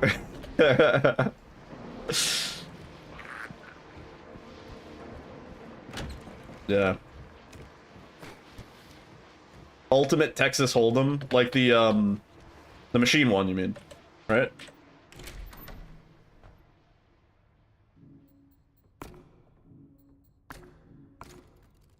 Oh, tables. I didn't know they. What is the difference between ultimate? I feel like I've only ever seen that on like the little banners. What makes it ultimate?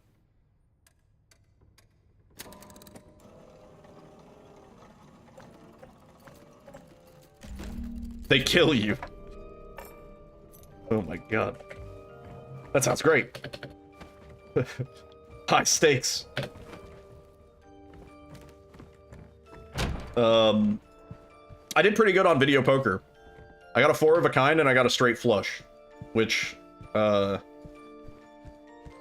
in jacks or better are essentially the second and third highest paying hands. GG. Not a bad little pracky run. I gotta get back into it. It's been a while.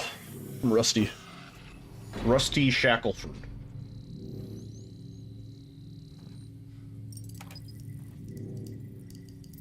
They did not have. I think Vegas Uno is coming very soon. They did not have tables for it yet, but yeah, that looks wacky. I'm kind of curious how they have adapted the rules for that to even work. But I'm ready to play $100 minimum Vegas Uno. Yeah, that's what I mean. Like, how is that gonna work at all? But maybe they've condensed it in a way that they can just bang out hands of it. Imagine losing your house to a reverse card. That'll be a reality soon.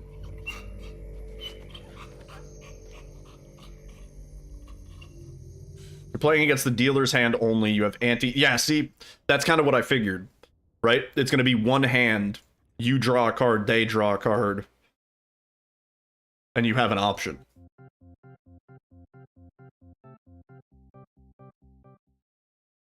Game audio is low.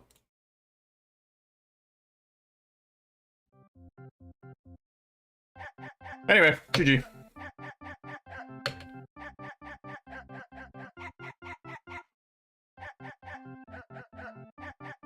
Not bad. We got a gold split at the end, too, somehow.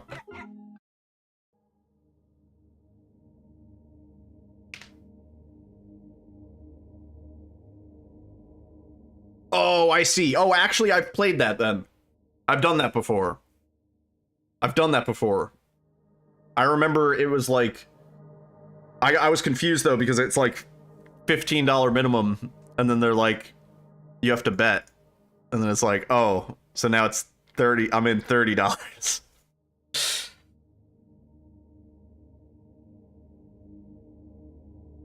Vegas Balatro. Yeah.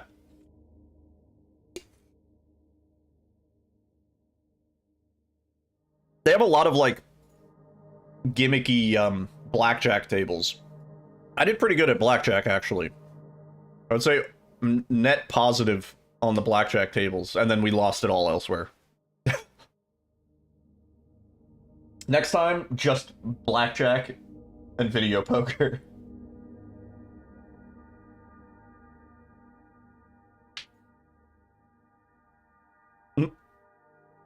Let's go again. Hang on, let me do a quick straunch. I gotta remember to straunch. Give me like 2 seconds.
See, my biggest problem with blackjack these days, I had some almonds, is the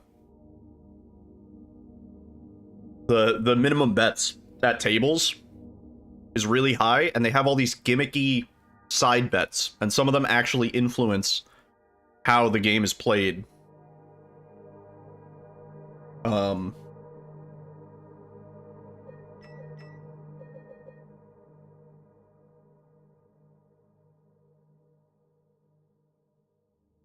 That's sick. I've seen one royal flush. I didn't get it, but I've seen one on a video poker machine. I mean, straight flush is second best hand. Yeah.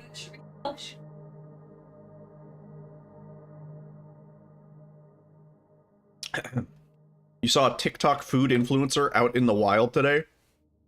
How did you identify that they were a TikTok food influencer? By the way, I have a TikTok account. Everybody should follow it. I post clips from the stream every day. I have a huge backlog. Oh, you actually recognize them. That's funny. I guess that's probably a good sign. You saw them near where you were eating.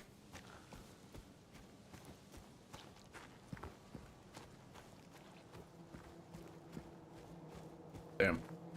LA must be crazy. See, I don't really TikTok either. I'm not gonna lie. I mostly just follow Twitch friends. I'm not that savvy with it. I don't really scroll it too much.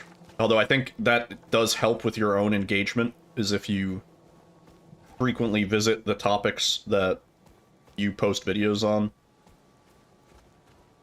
But, yeah.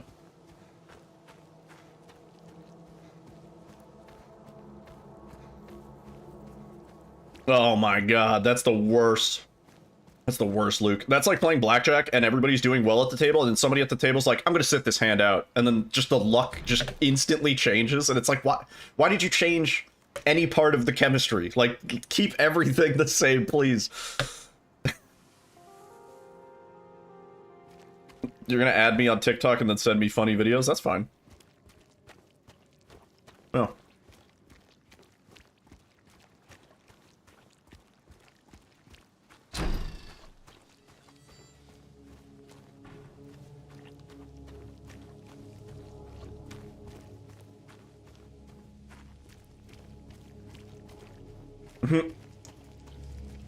Yeah.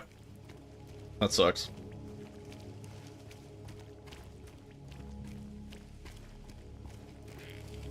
Literally, when we were at a table, there was a guy who sat down and he was playing really weird. It's like, wasn't really playing consistently. Was hitting on strange things when the dealer was showing bust cards. They were like, I'm gonna sit this hand out.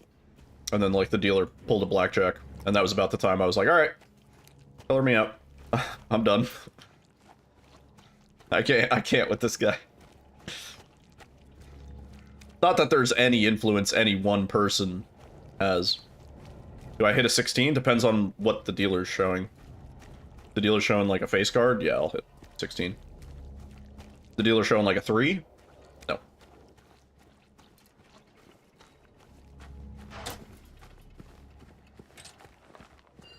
Hello? Anyone in here? You ask the dealer what you should do? That's honestly not a bad play. The dealer will generally steer you in the right direction. And for what it's worth, I would say I learned most of what I know from playing at tables and having the dealer be like, I don't know if you should do that. The dealer will tell you if you're about to make a crazy move, assuming they're like, you know, chill.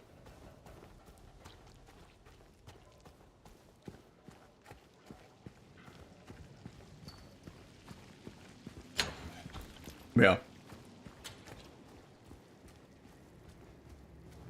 Well, everybody always quotes the book. They're like, book says you should hit, book says you should stay. Who wrote this book? I've never seen it. Yeah, I would say I play relatively perfect blackjack strategy. You always split 8s. Double down 11, as long as the dealer's not showing a strong card. If dealer's showing a bust card and you have a soft hand, double down. Split 2s.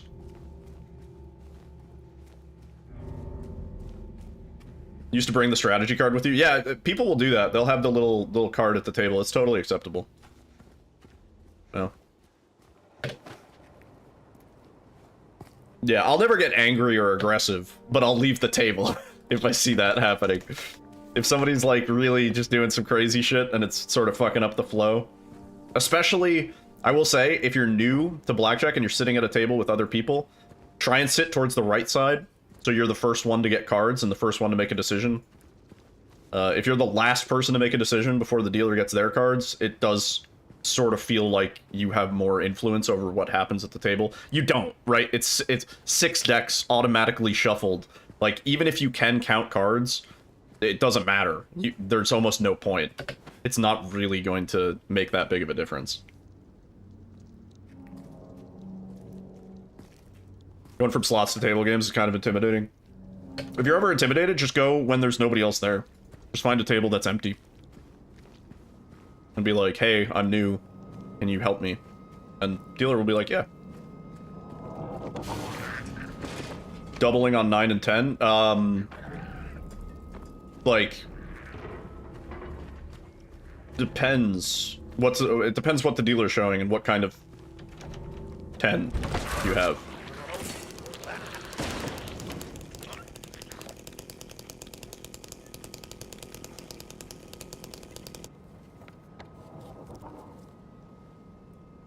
God damn it.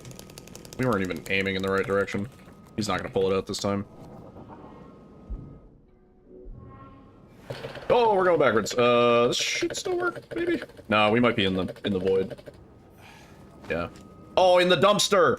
We got dumpster ending. Oh, look at the little baby cockroaches in there. I don't think we're dodging out of this one, boss.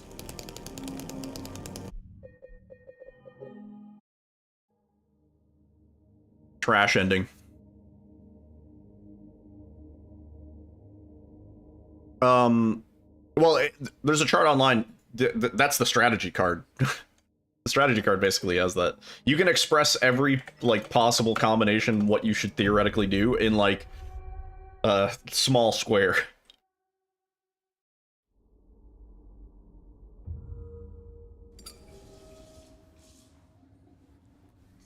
But there is some leeway with it, for sure. Like, people will play the dealer's face-up as a 2 a little different, depending on what else is at the table. Book says you should blah blah blah, yeah. Yeah, theoretically, if you play with perfect strategy all the time, over a course of a long period of time, like infinite, it's like 49.98% or something like that. But it's like, at the same time, that shit kind of, it gets a little bit more hazy when there's like 4 other people at the table and everybody just got dealt like every low card in the universe, right? Everybody has like 5, and it's like there's 3 3s and like a 4 and a ace. Like, it's just like a mess. And you're like, well, the next card, like, probability is leaning towards it being a face card, right? And then it's not. And you're like, oh my god.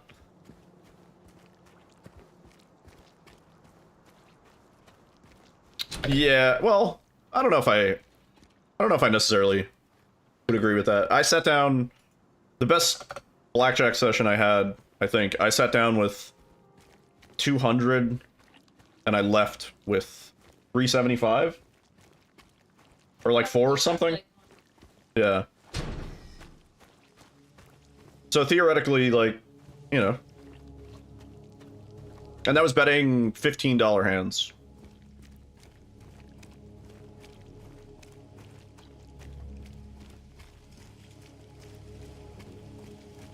Well, yeah, that's why $200 to sit down at a $15 table is like, you know, if it goes down dramatically, then I'm just gonna get up and walk away. But like, I mean, I wouldn't sit down with $50 at a $15 table. That's gonna go before you even take the temperature, you know?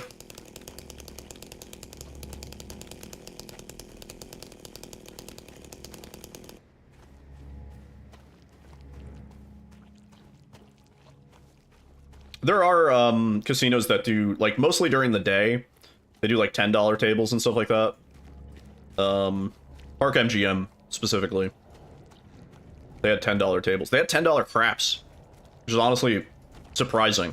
Craps minimums are usually way higher, because obviously there's more involved at the table, like running it. Put $20 into a machine, you left with 300. I think the biggest single win I've had on a slot machine, which did get me kind of hooked, was I think I was betting at $3.55 per spin, and I won $2,000 in a bonus, and the machine freaked out. It was great. And it was super late at night, and it kind of sketched me out because there were a bunch of ladies of the night, you know, like hookahs is what I'm talking about, and they kind of like swarmed. They kind of swarmed me. Did I ask them to walk me to my car? No, I did actually. I did stop at the security booth because they were like following me. Like they were like hanging around the machines that I was like poking around at after they saw me win $2,000+. And I was just like, I don't like this vibe. Like this is freaking me out. So I went to the security booth and I was just like, hey, like I'm just gonna walk to the elevator. If you could just like keep an eye out on those ladies. Like they're sketching me out. They did just see me win a decent amount of money. Yeah. I'd say Vegas has gotten a bit cleaner since then. I didn't see nearly as many hookahs in the casino floor. What? It's because I wasn't winning. Yeah, you're right.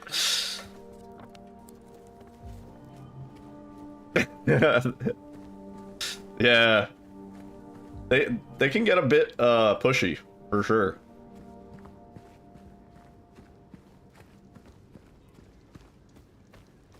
They pass out the escort cards? I grabbed a few of those, yeah. Let me show them on stream. Yeah. No, we walked by a couple of the card people, and I was like, check it out.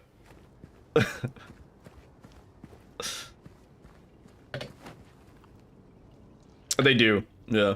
Well, the thing is, like, if you want companionship in Vegas, it's legal outside of Las Vegas. So there are brothels that are like really upscale, and you know, everybody's like has their paperwork and they're certified. Bunny Ranch, yeah, there's a bunch of them.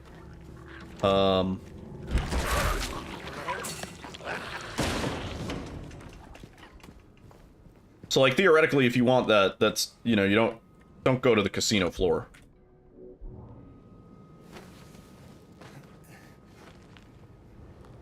Apparently you were too broke. That's funny. Oh yeah, Amsterdam also has the same thing. Yeah. Giving you the details on getting laid in Vegas.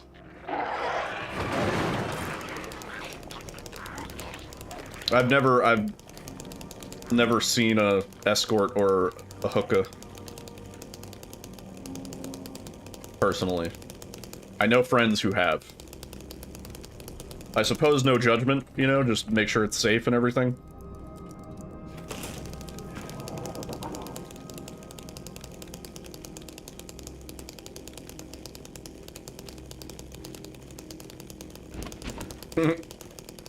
Alyssa was the hooker. I mean, technically, you're not wrong.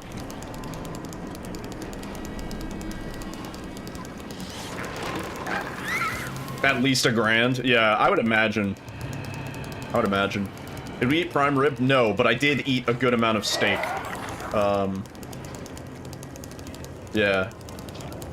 Beef was my primary choice while I was there. I pigged out. It was really good. Budget hookah. Yeah. I'm trying to, like, remember all the meals we had. We ate so much.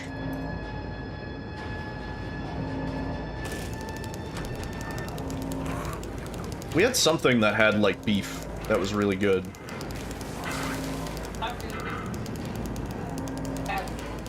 Oh, yeah, the beef, oh, yeah, dude. Lotus of Siam, they have a, like, Thai beef salad called, like, Yam Nur, I think. And, oh my god, that shit is fucking so good.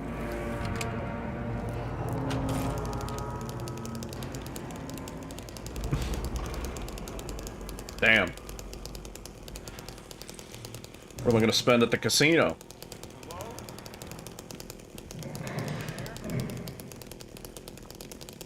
Damn, $250 a minute? Bro just self-reported so hard.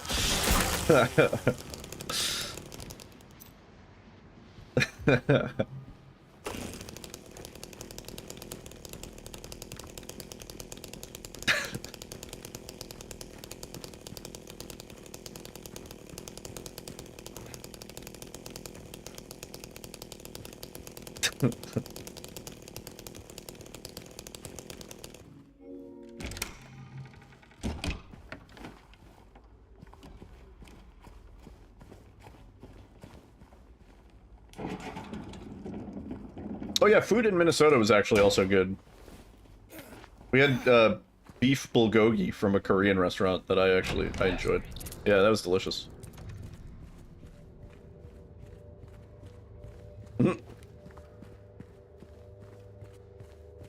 Hey, I mean, there's somebody for everybody when it comes to sex work.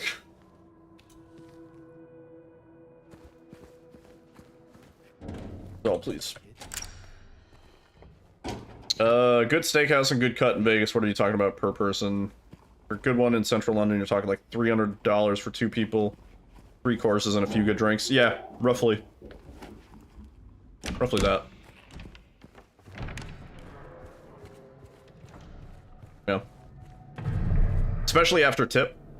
Like the food itself might be like 230, 240, and then you're gonna tip like 30 bucks or something. Yeah.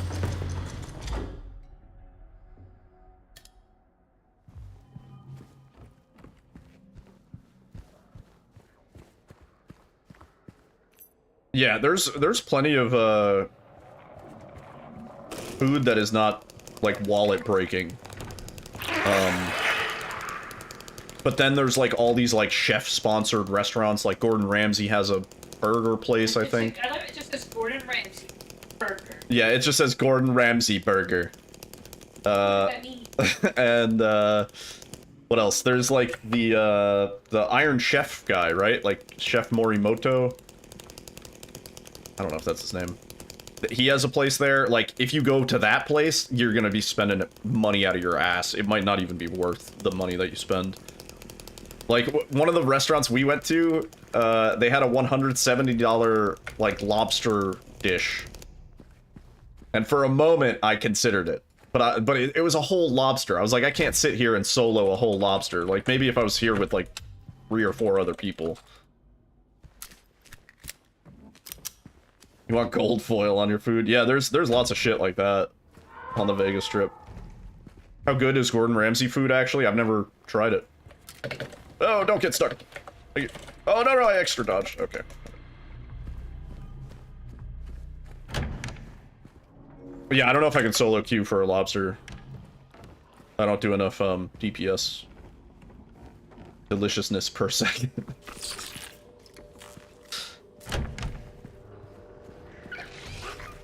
You know, the Hell's Kitchen in Vegas one time, and it was the most expensive meal you ever had, but also one of the best. It was actually good. That's good to know. Is there a gaucho? I don't think so. I don't know what that is.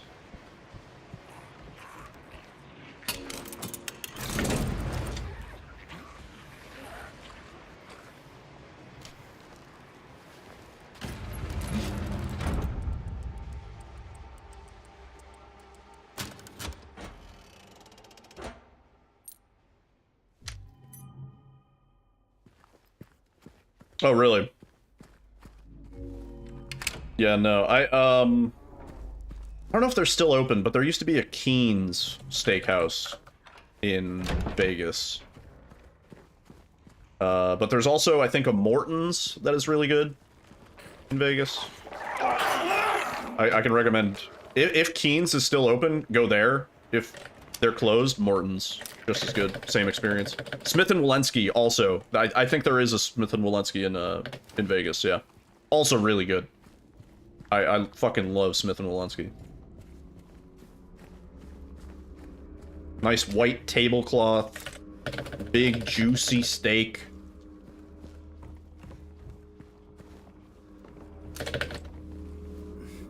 Delicious. Yeah, I think there might be one in New York. I don't remember.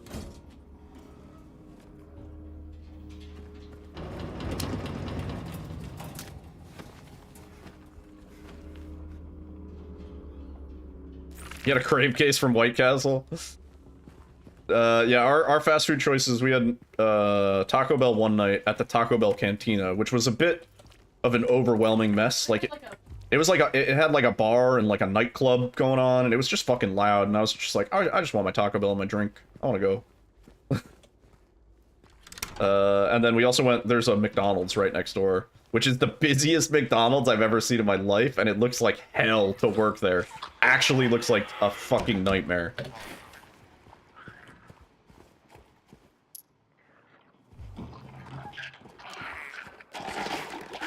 The waiter had a Rolex watch and a Gucci belt. Damn. Yeah, I had an alcoholic Baja Blast. Overrated. Just get a Baja Blast freeze and mix it with some tequila.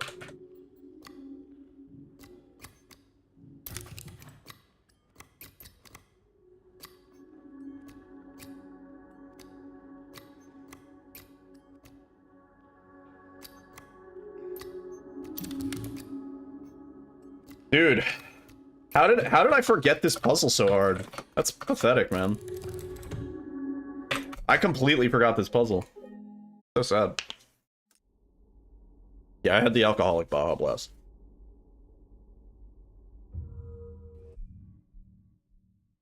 It was like a $50 Taco Bell meal. And we just got like our regular stuff. We got like large nacho fries. Alyssa got grilled cheese burrito. What did I get? I think I had a crunch wrap. I have extra. We got an extra like quesadilla. So I get our order $5. Yeah. Like maybe 30. Yeah, it was definitely marked up. Do we have tacos El Gordo? No, but we actually passed it. Fucking crazy story. There's a... Okay. You've ever, Oh, wait, wrong way. Would you wear a Rolex on the strip in Vegas safe? Yeah. Yeah, you'd be fine. There's like, police everywhere. Just don't go, like, you know, down any sketchy alleys.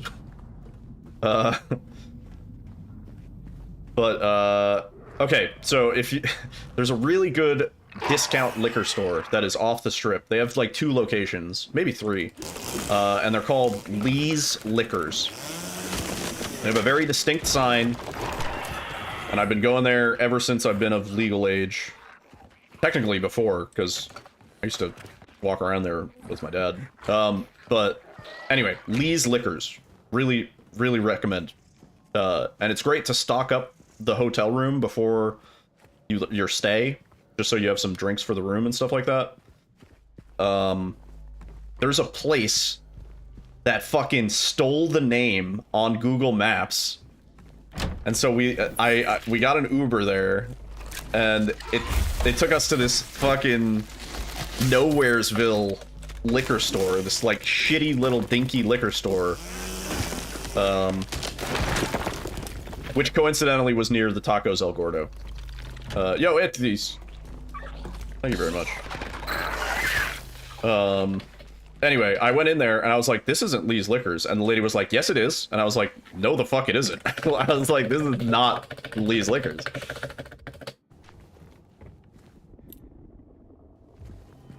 And so then we called another Uber to take us to the real Lee's Liquors.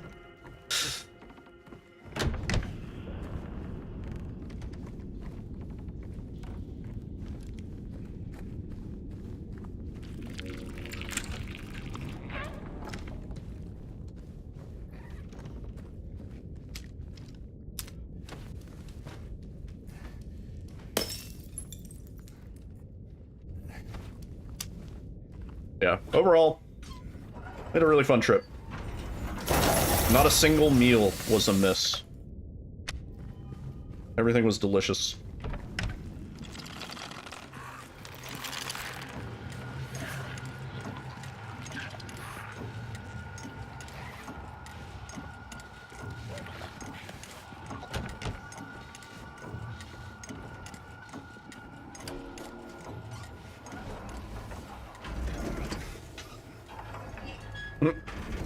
Yeah, I will say, like, me and Alyssa normally do not spend anywhere near that amount of money. Like, even an expensive meal between the two of us around here is gonna be maybe 120 bucks. We're going That's, like, really nice, and we're getting drinks, you know?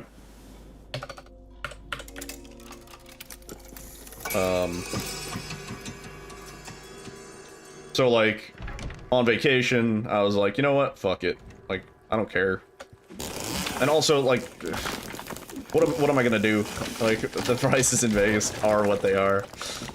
They know, like, people don't want to leave the strip. The convenience of having so many restaurants right on the strip at their disposal.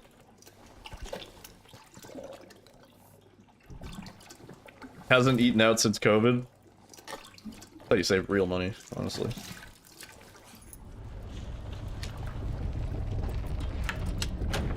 Honestly, this pace is not too bad right now. I don't think it's necessarily PBable, but feels good, man. Yo, Cassia, holding down the YouTube chat.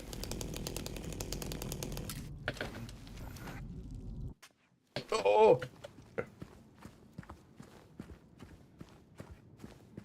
You're going out every Wednesday to play pool and get wasted. Easy save 100 pounds a week not doing that, yeah.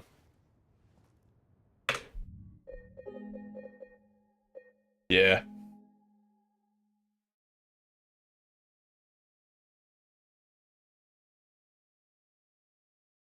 I used to smoke probably that much money or more in cigarettes a week.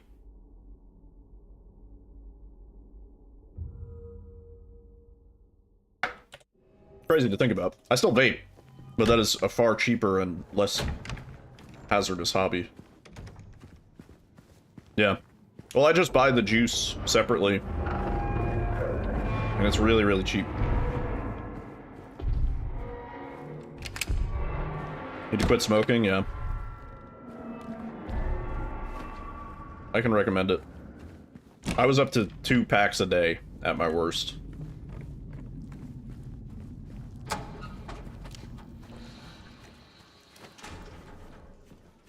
Oh, yeah. What's a pack? It depends on the state. It depends on the state. Where I'm at, here in New Jersey / New York, it's like $13 a pack.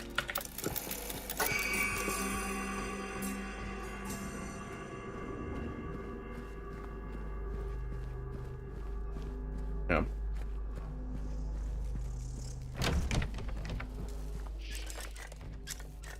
Barton is 185, and that's 10 packs, right? Or is it 20? Been so long. 17, 18 pounds? Holy shit.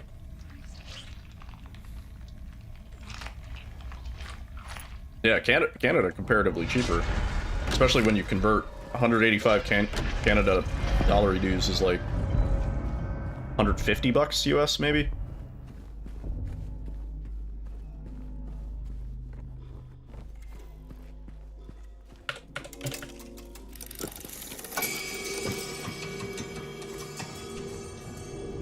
You can get cartons for 35 to 40 bucks or 5 bucks a pack? What? That is crazy. That is so cheap. Well, I know in Nevada, actually, off the strip, I think cigarettes are still really cheap there. Like, maybe $6 a pack? 7? It's mostly down to the tax, right? Because, in the US, each state applies its own tax. I don't know if it's similar in the UK. Or if it's just a UK-wide tax. So the cigarettes themselves don't really cost that much. It's that the state charges a certain amount of tax. And, certain states still have a very low tax. Just a flat rate tax and it's high, yeah. As far as I know, the government might also have a small tax, but I think it's mostly just the state tax. Oh, yeah. I remember one time my friend went to a reservation, and he came back with a, it was just like a plastic bag, like, full of cigarettes, like maybe like 400, 500 cigarettes. And they were good. They were tasty.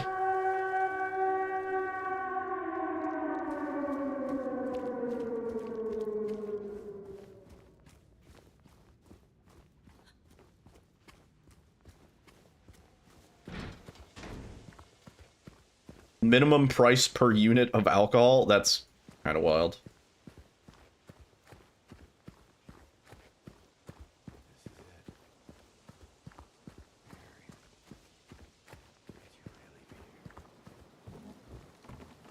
Time to go back to bootlegging, I guess.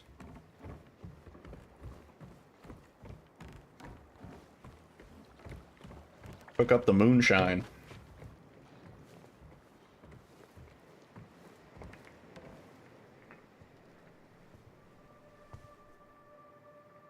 Yeah, that's what I'm saying.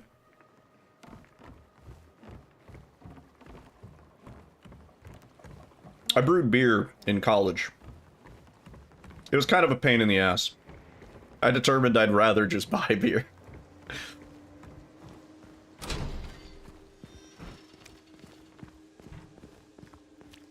This place we're going. Yeah, I mean, I don't usually drink to get drunk. I just like how beer tastes.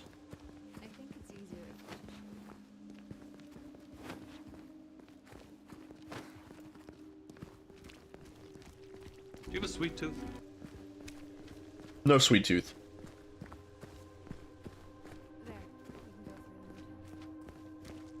Two cartons for $30. Yeah. Crazy. A lot of smokes, dude.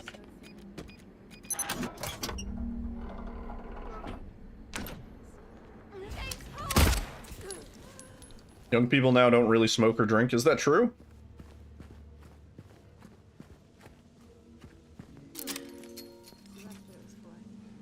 But yeah, I would say maybe smoking is getting out of fashion, which I kind of appreciate. We gotta get the kids smoking again.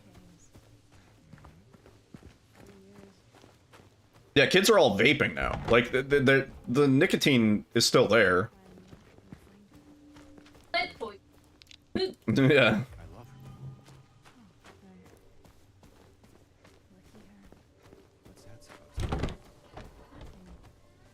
No, they're not even vaping anymore. They're doing the Zyn pouches. That's the hot thing.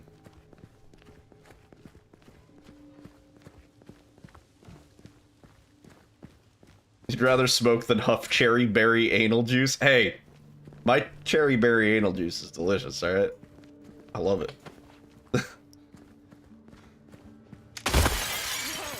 Hey, why'd you do that? Snus.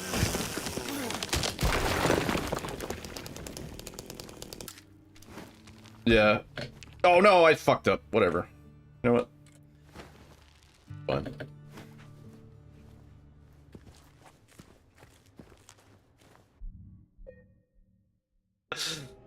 I would vape a flavor called nymph gruel. Oh, please just go.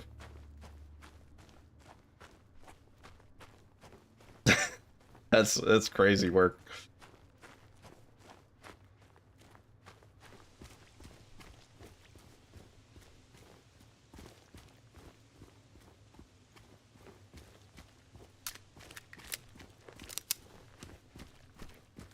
Booty sweat. I would vape that. I'd vape that too. Why do people vape or smoke? You just don't see the point. Yeah, why do people drink coffee? Why do people drink alcohol? Why start? It's different for everybody. For me, I started because I smoked pot, and when I was younger, that would get you in a lot of trouble because it was super illegal. And well, not super. It was illegal. And so to cover up the smell of pot smoke, I would smoke cigarettes after I smoked pot. And it worked great for that because people were just like, "Oh, he smokes cigarettes. He smells like smoke." They weren't like, "Oh, it's specifically pot smoke."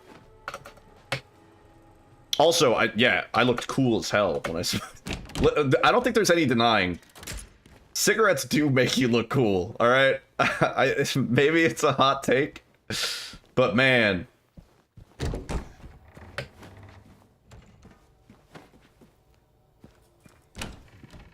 Some people, I would say almost all people. I would say almost all people. Just about any person, put a cigarette in their hand, boom, instantly, they're cooler. Frank Sinatra did it, and he was cool as shit. Yeah.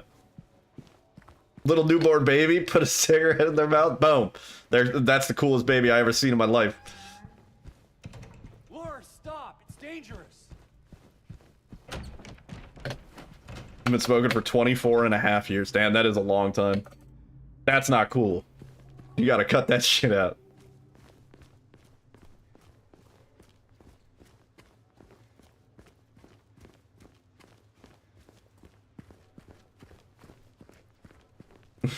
James, look. Have you seen a little girl anywhere? You didn't even smoke enough to get a cancer screening? Well, what do you mean? They'll give you... All you have to say is, give me a cancer screening, and they'll do that. Dad quit in his 40s because of you? That's pretty sweet. I quit because of Alyssa, actually. Because when we first started, like, soft dating, she mentioned, she was like, oh yeah, like, my parents smoke. I'm not really a fan of the smell. And I was like, oh, really? As I hid my pack of I put my pack of cigarettes away. I was like, oh, oh yeah, smoking, stinky. And then I phased it out in favor of vaping. Which I had tried quitting using vaping before, but it up until that point, the technology just wasn't there. Like, I vaped in the early days, when you had these little things called, like, cardomizers, and it was the worst fucking experience ever. It was so not a replacement for nicotine. It was not even close. Yeah. But I needed the motivation. Unless it was like, yeah, cigarettes are stinky. I was like, damn. Yeah, cotton ball, hot wire, it was literally just shorting a battery out over a hot wire on some fucking cotton soaked in a questionable juice. And like, it was terrible. Everything tasted bad, everything smelled bad, it was fucking gnarly. Couldn't I just have used nicotine? Nicotine gum is, gross, and also really strong. Yeah. Nicotine gum is disgusting and really, really strong. I remember trying it, and I got the worst head rush. I like, had a headache, and I was nauseous. It felt like I had just smoked a pack of cigarettes.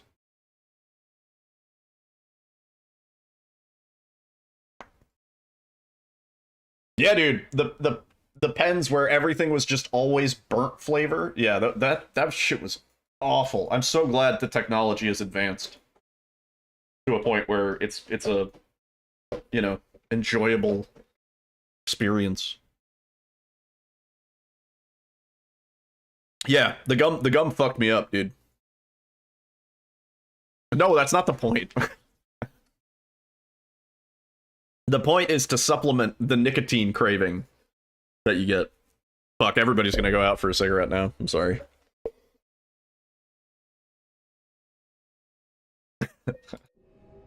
My bad.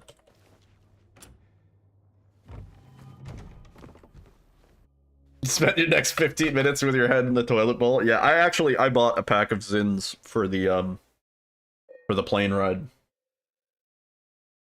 Plane rides, sorry. I was on 3 planes total. And I'm kind of glad I did. Because that third plane, which was like 5 hours long, and we were leaving, it was like a red eye. So we left at like 11 p.m. And just being in the air and like not exactly being able to sleep on the plane, it hit the spot. Siberia Extreme. That sounds fucking crazy.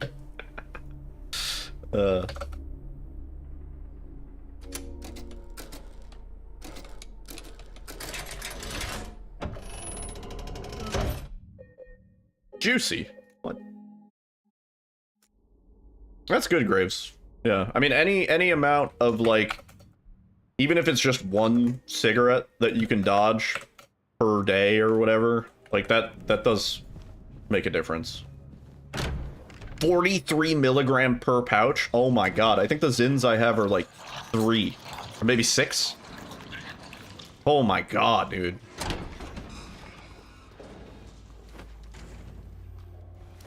That's insane.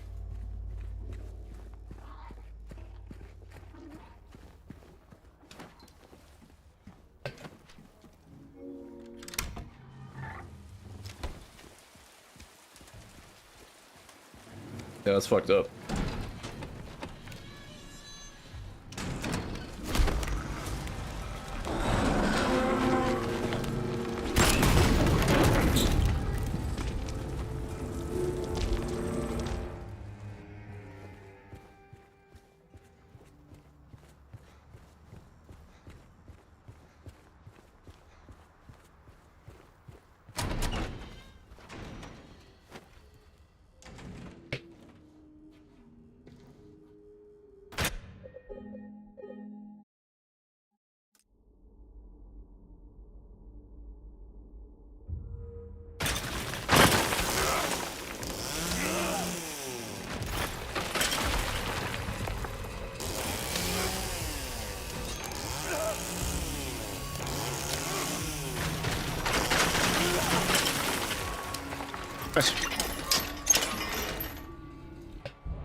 At that point, that's like just a fucking poison. Like having that amount of nicotine in a single dose form. That's just like straight up dangerous. That's weaponized nicotine, dude.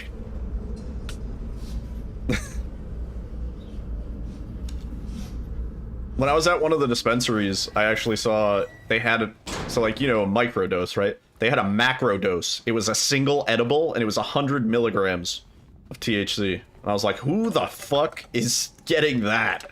That is like a guaranteed bad time. Come on. Speaking of guaranteed bad time. I was like, what the fuck, man? No! No, send me back!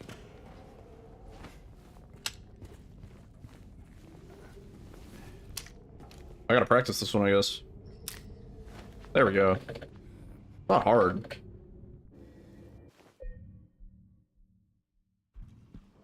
Yeah, that's too much, dude. You gotta take a tolerance break.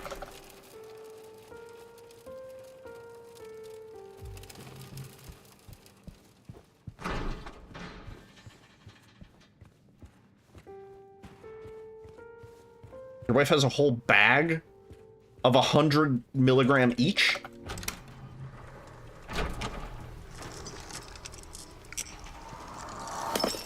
Also, one step, what's up? Yeah, I mean, I am also a medical patient. And, like, that section of the store was only accessible to people who had medical cards. But I can't, in my right mind, imagine.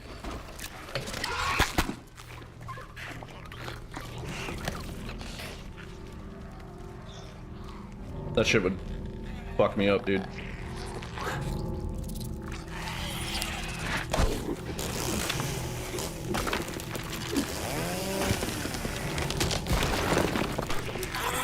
Oh, please don't get stuck. No!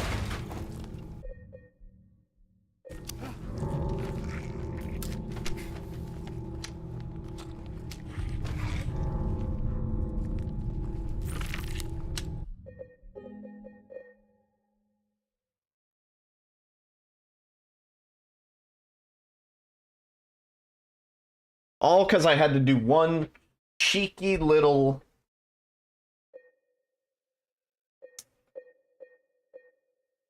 I was too cheeky.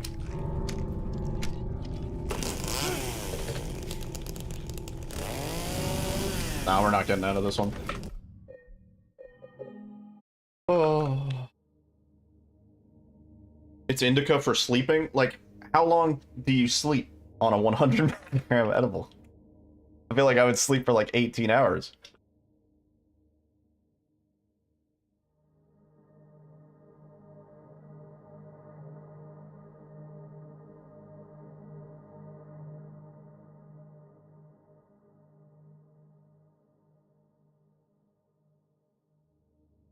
Like, I'd say anything in the 10 to 20 milligram range, I'm like chilling.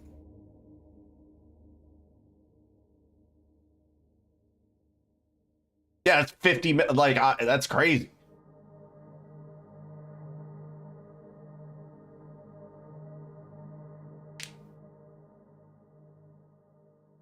Half of that joint, you were seeing stars. Hang on, let me grab...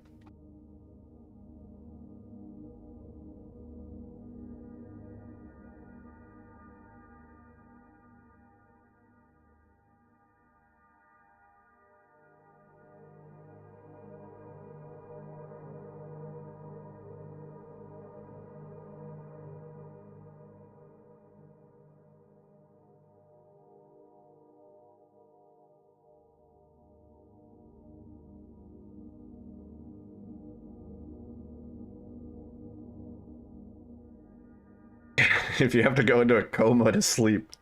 Yeah. 100 milligrams, that's a lot, man.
Shit, I've been muted for way too long. I was saying, me and Alyssa, we only got drunk one of the, or we only got really drunk one of the nights when we were in Vegas.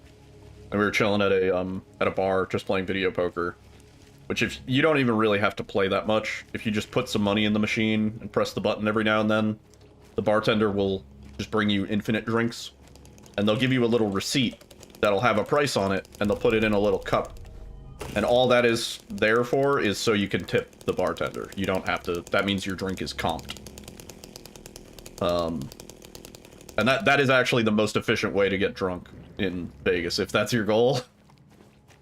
Go to a bar, put like $100 in a machine, set the machine so you're playing at least like $1 per bet, and then like play a little bit so the bartender sees you, you know, playing on the machine. And then you can essentially AFK, press the button one time every time the bartender comes over. Infinite free drinks. Yeah, Alyssa had several Cosmopolitans. Hello? Anyone in here? We stumbled back to the hotel. It was pretty fun.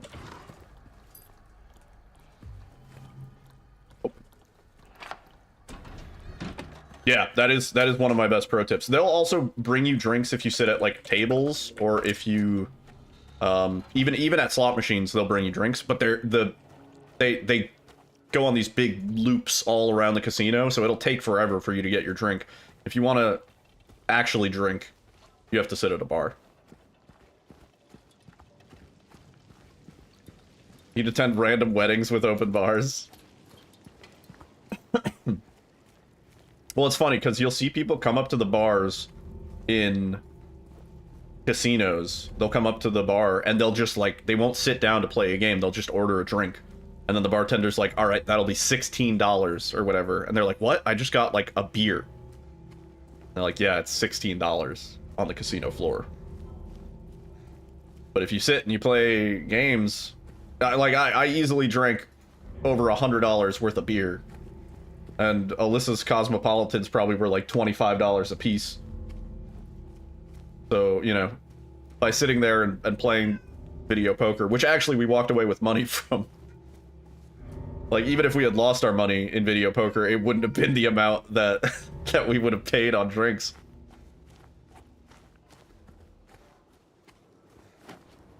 No comp drinks, even if you're playing? That is fucked. Like, how do they expect people to stay in the casinos if they're not getting drunk?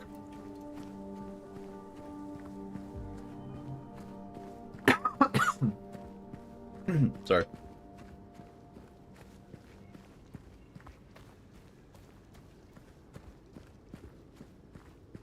Yeah, it's funny. You'll see people, like, they'll come up to the bar to get some drinks for their friends or whatever. And they're like, let me get 4 Coronas. The bartender's like, all right, that'll be like $60 or something. And the person's like, what? They get free soda. I've never asked, but I'm sure they would give you a free soda. Hey, wait.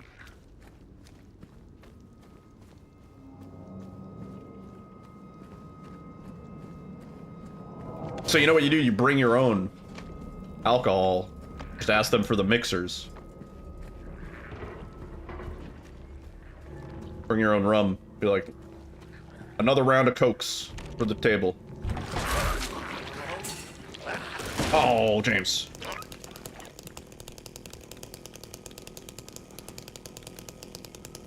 You gonna put it away? No, he's not gonna put it away.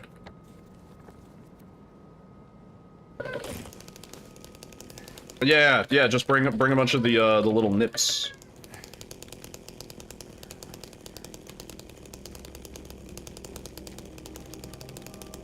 What are you? Quiet. I'm pretty sure the cats missed us while we were gone. I don't know if cats have any accurate sense of time passage, but they have been very affectionate since we've been back.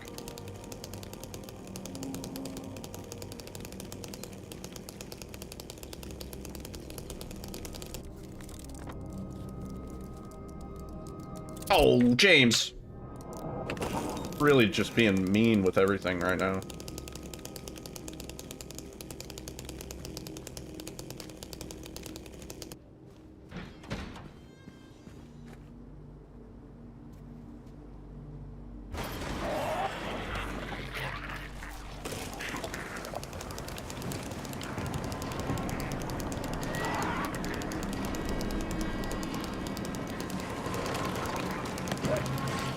Oh, yeah. Yeah. I mean, that's why I like to stock the room with booze. How do you do those skips? And also, you wonder if it would be possible to do them on a controller. Yes, it is possible to do them on a controller. Those ones are a little bit more complicated than some of the other ones, but basically what we're doing is we're abusing the fact that James is in an animation, and then we quick turn, and we interact. So, like, once we get the pistol, we'll be using the pistol for it.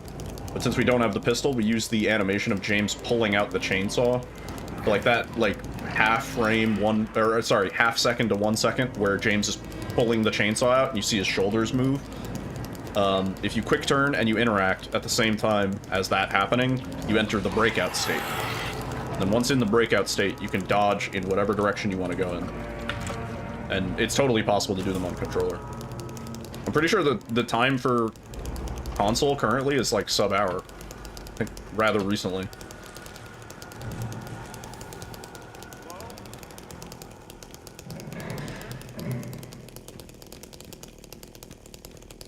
I think you just have to be a little bit more precise with the analog stick, because we get, like, absolute movement on the keyboard, right? Like, if I hold D, we're going to the right every time. But that doesn't exactly translate to the analog stick, so... Oh yeah, no, on sorry, console or controller, like, either way. Doesn't matter. PC controller, console, essentially the same thing.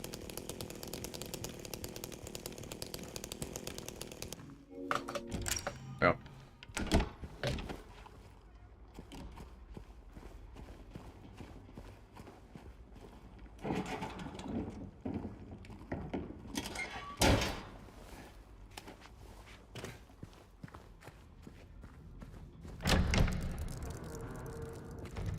I do have a guide that goes over all of the stuff. Want an in-depth explanation. Enter animation, interact, dodge the direct... yeah, basically. Yeah. So, like, once we have the gun, we will use the reloading animation to sort of consistently do that. But you could technically do it off of the healing animation. You could do it off of the animation of James pulling out a weapon. You could do it really on anything. Technically, James getting hit, technically, like when he staggers, you could theoretically do it off of that, if you had a crazy setup for it. Yo, Hulai, what's up? Brain's just too set on controller. Yeah, I've always been a PC gamer, so I never really had to mentally adjust for that, but I can understand how it might be a pain. Although I say that, I speedran Silent Hill 2 original only on controller, so...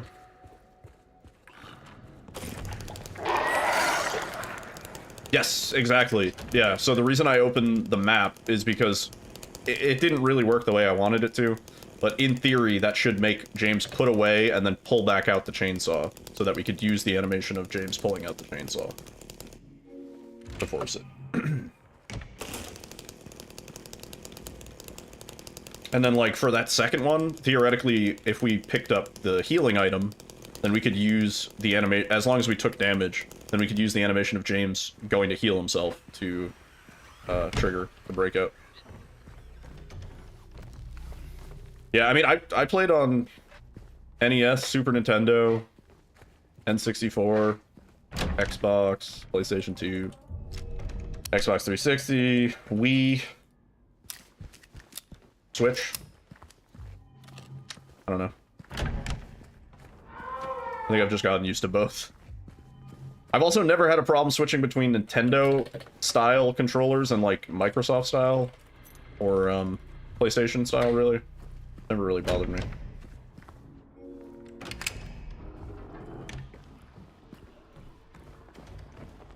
Although these days on the Switch, you can actually swap the A and the B buttons back. If you're more, if you prefer that. Yeah, if you play enough, you'll eventually get used to it. You'll get the feel for it. At this point, like, the mouse and the keyboard are just extensions of my brain. You know? Like, there's not a lot of conscious thought in what I have to do with my hands and my fingers to make things happen.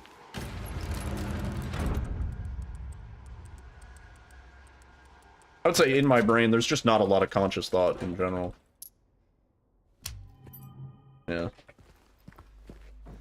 It's just, they're gears and, you know, they're turning. That's about it. Does it have to be a vaulting action? Yes. Yeah.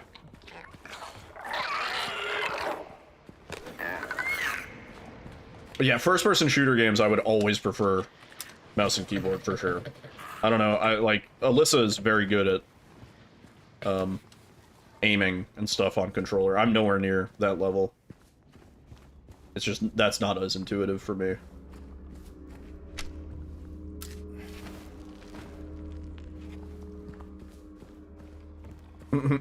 Yeah. I mean, at the end of the day, though, there are advantages to mouse and keyboard that controller does not have. Like being able to, like, flick really quick do like full 180s, you know. That's not really something you could do on a controller.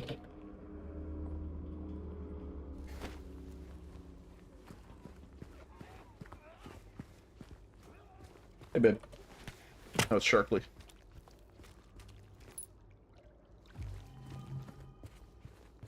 Howdy, howdy, howdy. Howdy, howdy, howdy. You are a sad, strange little man. I pity you. Yeah. Takes his hat and he's like, Yeah, I remember that. Yeah.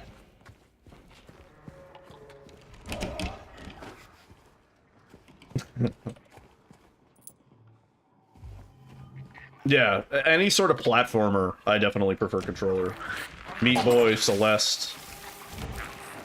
When I used to play I Wanna Be the Guy, played that on controller. I play Isaac on controller.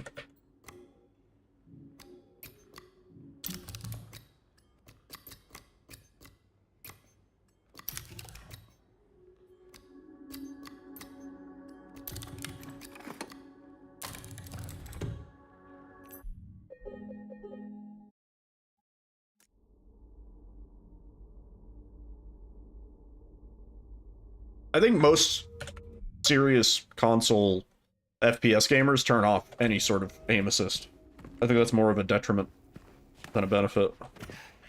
I think. I don't know. It certainly is on PC. Anytime there's any aim assist on a fucking game I'm playing, I'm like, turn that shit off.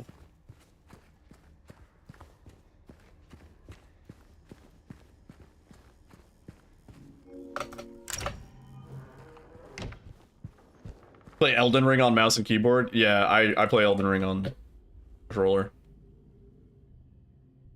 That feels way more intuitive on controller than mouse and keyboard.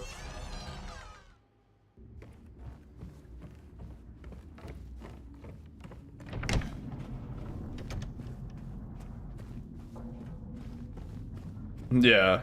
Yeah, not if you know what you're doing. 100%.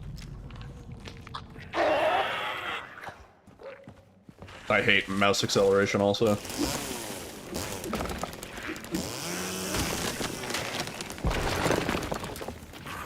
Yeah. Went for it. I thought I was stuck.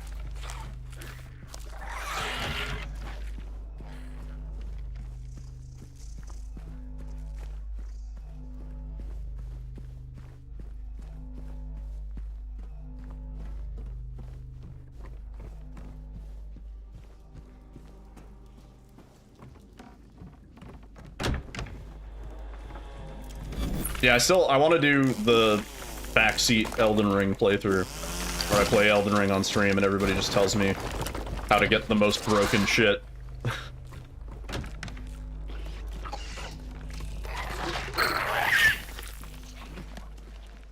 Because most people, when they play Elden Ring, they're like, please, no backseating. And similarly, viewers have a hard time not backseating when it's a game they know very intimately.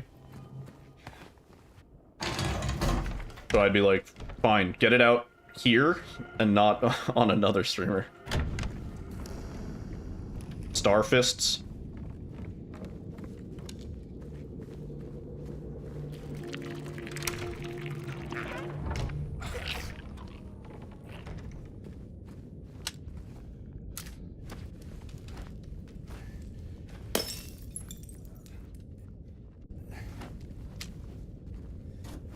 I sort of wish I liked Souls games more than I do. Because think of all the content, you know? Did you watch maybe a dozen strangers play Hi-Fi Rush for the first time on Twitch? Same for me and both Silent Hill 2 and RE7. Sometimes I just pop open the categories and just browse. I've met good people that way.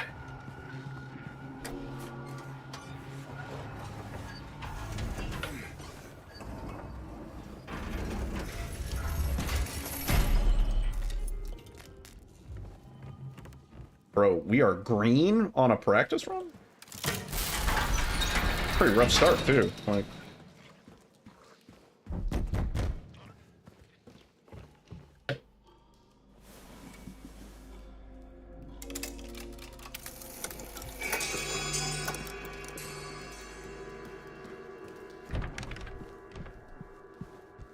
Oh yeah. I'm very much in the same boat. I will not help in any way. I kind of prefer watching people suffer for their first playthrough in like horror games, just because I once played through the game for my first time and I suffered. And so I like people getting stumped on puzzles where I'm like, I got stuck here too. Sort of like a validation. Like, oh yeah, it wasn't just me. This part's hard. Poop ant.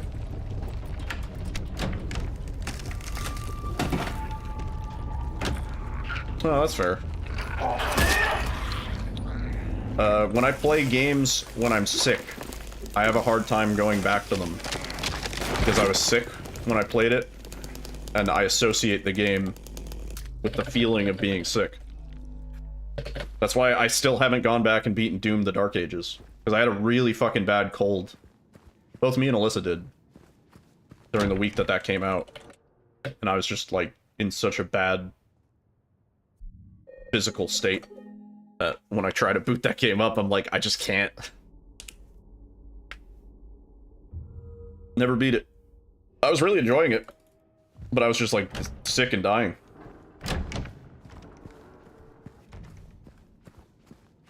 Oh, yeah.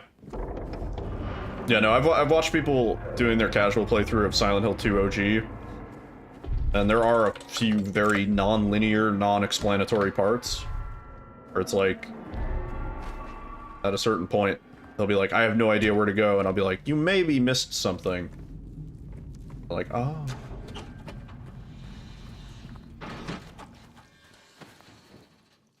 Yeah. Graves, totally. Elden Ring was frustrating as hell. I think on the, like, spectrum of difficulty, Elden Ring is supposed to be not that bad, comparatively.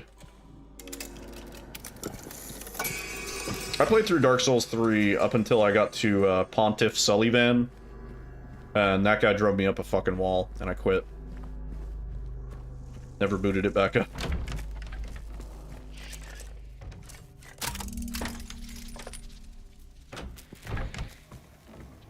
Thank goodness you're here, we need you.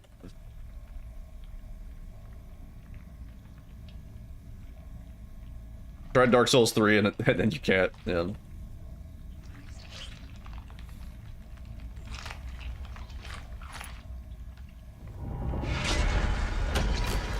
I beat, the first time I played through Elden Ring, I beat Margot. I think that's the first, like, real sort of boss, with whatever shitty starting dagger I had. I didn't realize that I was supposed to, like, explore. I was just like, oh, it's a Souls-like, I have to go to the next boss. So I just rushed to the next boss.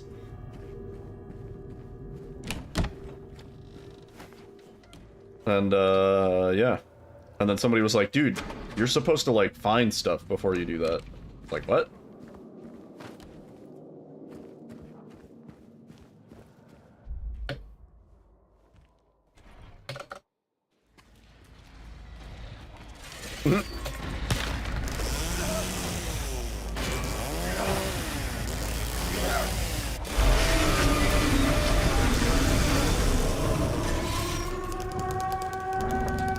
I mean, of Souls games, like, I really love, like, the atmosphere and the art style and the music and stuff like that. Everything about that, phenomenal. I can certainly respect it on that level. It's just the gameplay I have a hard time getting into. And maybe it's just because I have not gotten good. But at the same time, it's like, the gameplay is not engaging enough for me to want to get good. At a certain point, it just reaches, like, this frustrating boiling point. Where I'm like, I'm not really having fun, and, like, Hentai, you know. warning.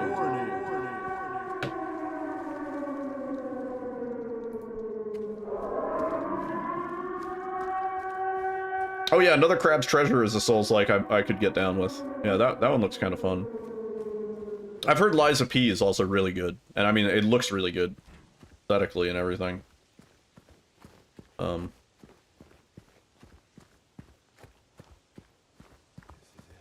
Yeah, I don't know. Maybe.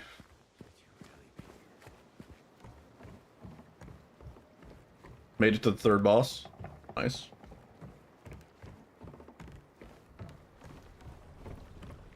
tiny parry windows.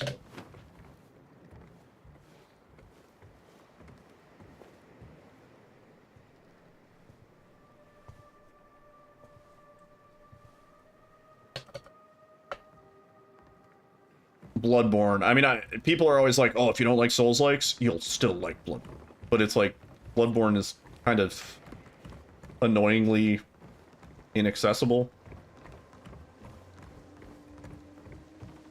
If and when it comes to PC, I'll probably try it out. This place we're going to, what is it exactly? It used to be kind of a special place for young people. I think it's easier. Wait, why do you have the #1 name? Hey, Rob, did you donate something? Did I miss that? I don't get YouTube. Why do you have the number? What does that mean? Never play Souls games or Souls-likes because of the communities? Someone was there to tell you that you did it wrong or the easy way? Ah, fuck that. See, that's the other reason why I want to do a stream where everybody backseats me, is because people are going to be, like, upset. They're going to be like, no, you're supposed to play through it and suffer, like we all did. Like, blah, blah, blah, you know? Like, and it's like, ah, fuck you. I don't want to suffer. I want to get through it the cheap and easy way. You don't even know what the crowd is or why you have it? Yeah, I have no idea what that means. You're the king of the YouTube chat, I guess.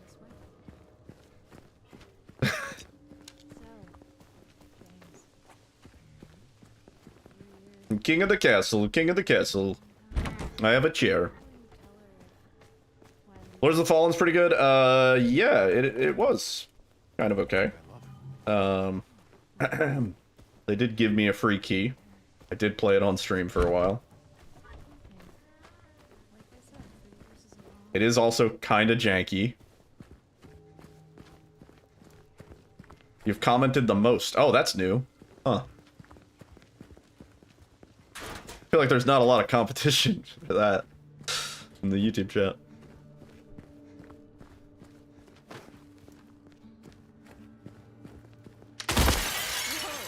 Hey, why'd you do that? Yeah, I remember making it pretty far. Eventually, got bored. Okay. I like forgot the inputs for that. Lies of piss. Yo, Graves in both chats. Crazy. How does he do it?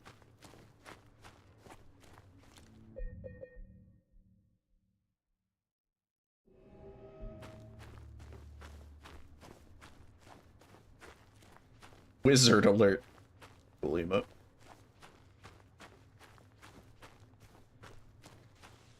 I gotta stop sitting like a clown, dude. Hooligan.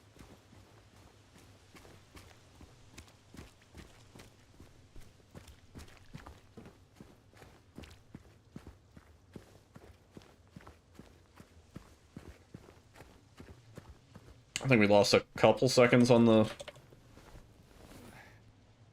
inputs there, but that's... Yeah. Maybe you better wait here.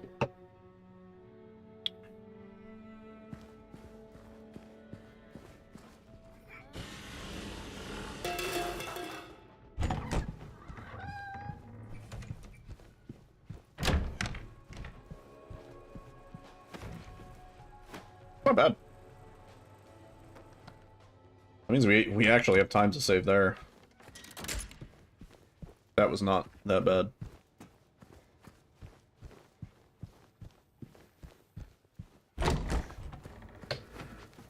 Hmm.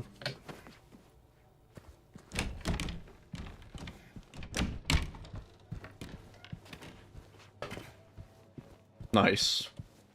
Double fisting.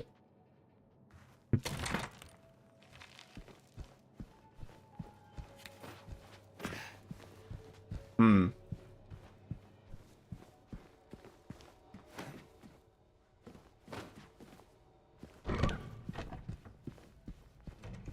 Laura, stop! It's dangerous!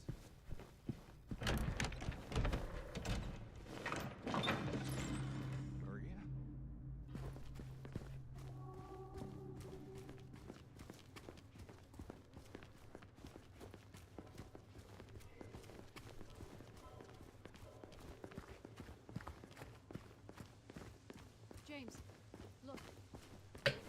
I think the coolest part of Lords of the Fallen for me was the two worlds sort of thing.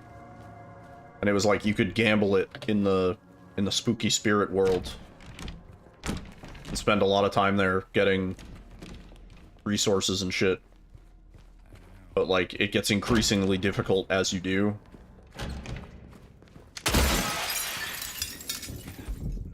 I like that.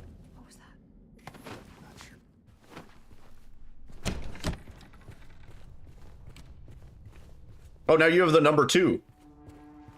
That's a wild feature for YouTube.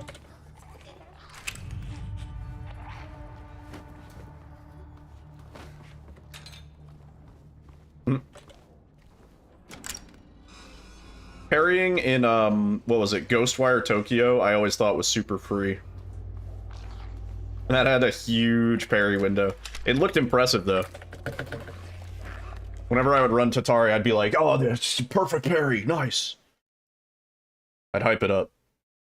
But that parry window was massive. It was less the parry window and more being able to parry stuff, like, quickly. That was impressive, I guess. Because the attacks came at you pretty fast. A parry window slider. Probably a mod for it. I feel like Souls-like modding communities are kind of cracked. If it can exist, it does.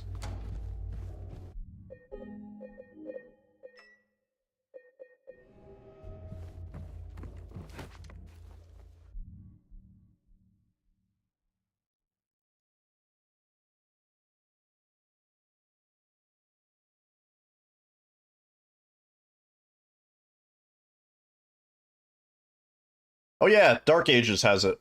Yeah, I really like. I think it's actually an accessibility feature at this point to have, like, more granular difficulty settings. You know what I mean? Like not just like a pure like hard, easy, normal, but like actually offer settings to make things slower or faster or something. I feel like that's a good. I mean, even Silent Hill 2 kind of had it right, where you have a action difficulty and then a riddle difficulty.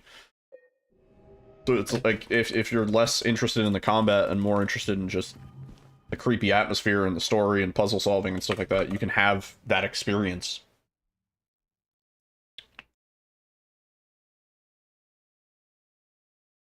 Yeah, it's unranked if you lurk.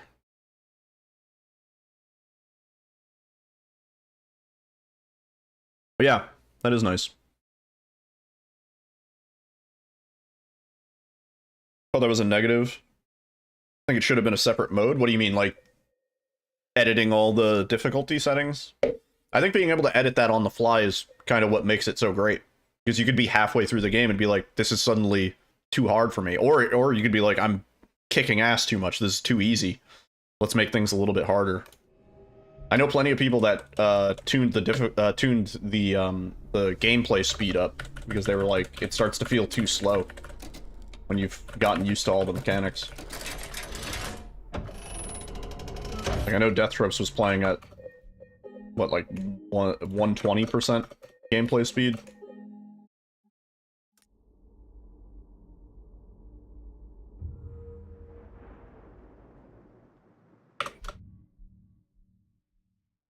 Oh, I see. I mean, well, you could just leave everything at default when you, and that's probably the developer's intent.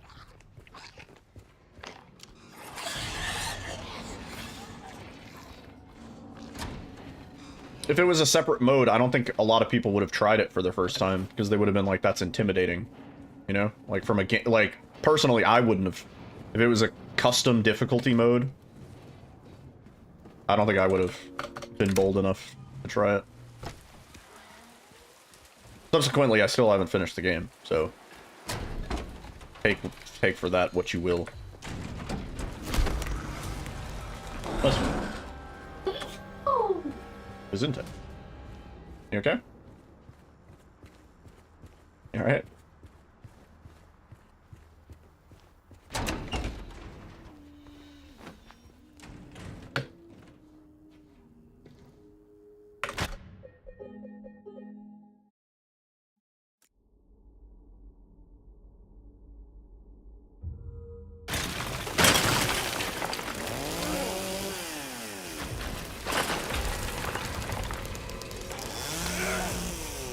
That might have been too late. Fuck. Yeah. Nope, never mind. Good.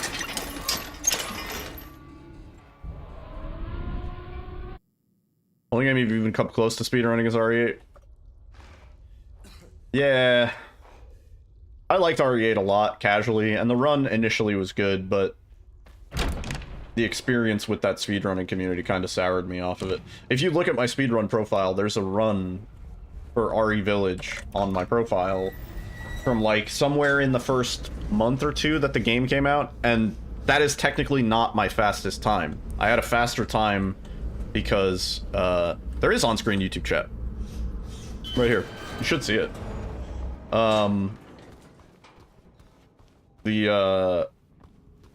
The snow walk tech was banned, and that resulted in my run getting deleted. Yeah, I'm pretty sure I had top 5 prior to the giant leaderboard revision, and then they reverted my run back to, like, a run that I had submitted in the first fucking 2 weeks of the game being out. Fades too quickly? I could change that, actually. Yeah, I never wanted to do, Village of Shadows. That just wasn't interesting to me. I always thought that was an overtuned difficulty. That difficulty was made with New Game Plus in mind, and I think that was kind of a stupid decision. Because you play something like Madhouse, you don't necessarily need the New Game Plus items to beat it. I feel like Village of Shadows, casually, was just way too fucking hard. Full screen chat windows. Imagine if the new RE has speed tech that works better in third person or first person.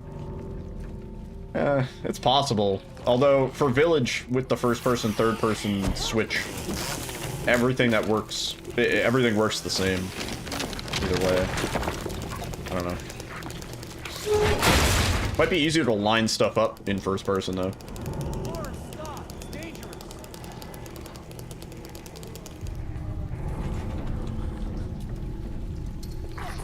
Yeah, Lycan Siege alone, New Game Voss, is just fucking abysmal.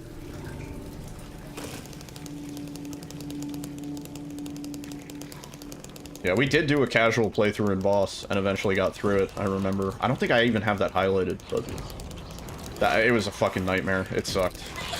I was like, I'm not speedrunning this, not in a million years, dude.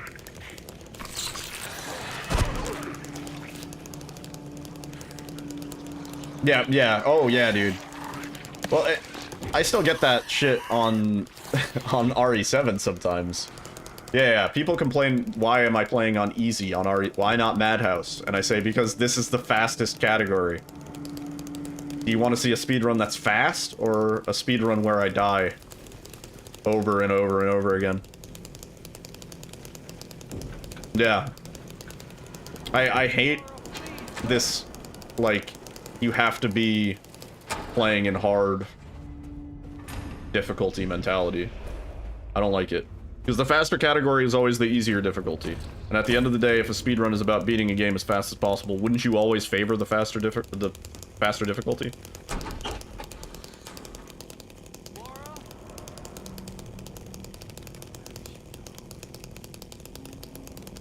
Also, welcome back, Luke.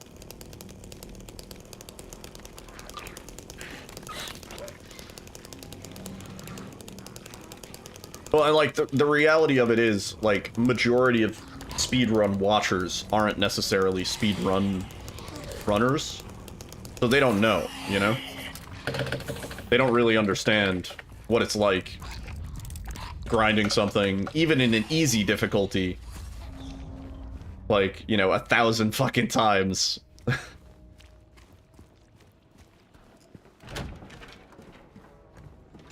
Kid mode is slower because you can't skip cutscenes? That's actually really funny. I was gonna say, there's not a lot of examples, but there are examples of games where the run is actually faster in a harder difficulty for one reason or another. Can you curse out Konami really quick? I mean, as long as you don't use any gaming words, slurs. You know, Dynasty, thank you for the good luck, man.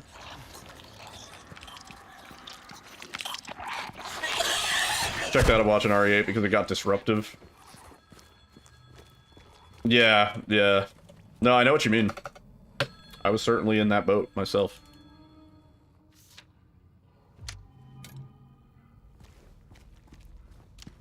It's the turbo button argument for OG Silent Hill 2 where people got mad because runners... Well, wait a minute.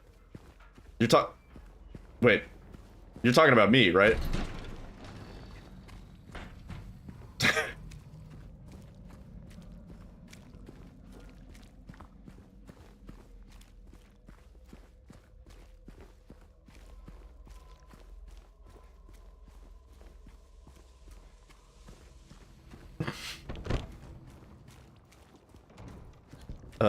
Imagine if Metal Gear Solid 4 didn't let you skip the cutscenes, yeah.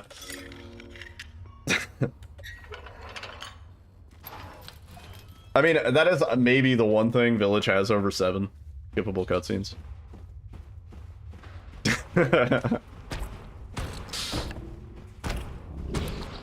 Yeah, well, yeah. I think turbo button on quick save is great. What I am a little bit salty about is the fact that the current Silent Hill 2 Enhanced Edition, and it's probably going to take like a while before people start to realize. Yo, Empire, thank you so much for the lurk. Good luck to you, Yu. It's going to take a while for people to realize, but the Silent Hill 2 Enhanced Edition run right now is, for the most part, unbeatable. The dude mashes just way too absurdly. And he did send video footage of him mashing, which I have, I guess, no reason to doubt that he's doing that. But it's just not, it's not a sustainable thing. Like, you can't do that forever. You're eventually gonna fuck your hands up. Performance enhancing drugs. Are you feeling better? And I've already hurt my hands speedrunning other things. So I'm just like, it's kind of a shame. Like, I would love to... I would love to grind Silent Hill 2 Enhanced Edition and take back that record. But it's not down to my movement or anything like that. It's down to, can I fucking mash 13 times a second for every interaction in the game. Every single interaction. Of which, you know, there's kind of a lot. Oh shit, what am I doing? Thought I was already picking up the key. Chewing on 20 Zin packets to keep the energy, yeah. Yeah, I don't know how that dude mashes that hard, but it is a sizable difference in time save on like every single section. Oh yeah, Dynasty, you've been doing Madhouse Knife only, that's right. Yeah, I saw you struggling with March 2. That was my tipping point. That was where I gave up on fucking... Honestly, Knife Only Madhouse is not too bad, other than March 2 and Jack 3. Like, Jack 2 is chill, and then the rest of the game is pretty chill. Other than, you know, the realistic chance of death in salt mines or ship, but... No, you don't. You do not wish you were around for Snowwalk, because you would have done what I did. You would have grinded out a good time with Snowwalk, and then submitted it, and then they ban Snowwalk, and they revert your run. And then you're like, well, now I have no motivation to go back to this game. If we're just gonna revert and delete runs. You let an immortal cultist? Immortal cultist? Yeah, dude. Whoa, that's cool. Can you just harvest them infinitely for organs? Try it. What was Snowwalk again? At the intro of RE Village, when you're walking through the snow, if you bind a second key to W and you rhythmically mash them for the entire, fucking 2-minute long walking section, you save up to like 25, 26 seconds. Because the acceleration of Ethan walking in the snow is faster than his actual top walking speed. It was banned because it's too much mashing. Hurt hands. But at the same time... Is it really that bad?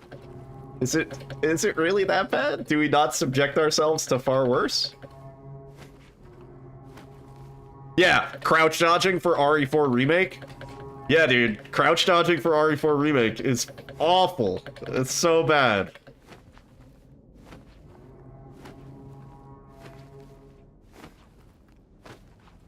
No, it's just my problem with it is there's so much hypocrisy, right? It's like, yeah, that hurts your hands, but like interacting, you have to mash for interactions, like all throughout the entire run. It's an hour and a half. Every single interaction you mash for.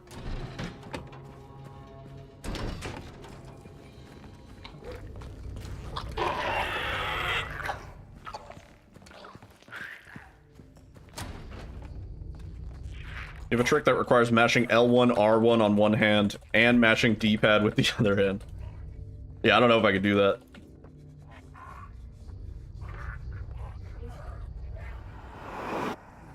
Yeah. Oh, R1, R2? D-pad's on the opposite side.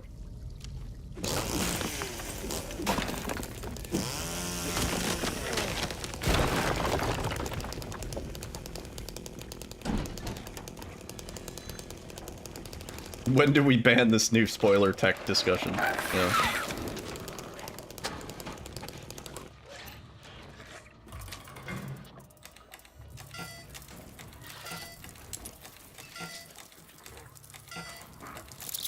You bitch!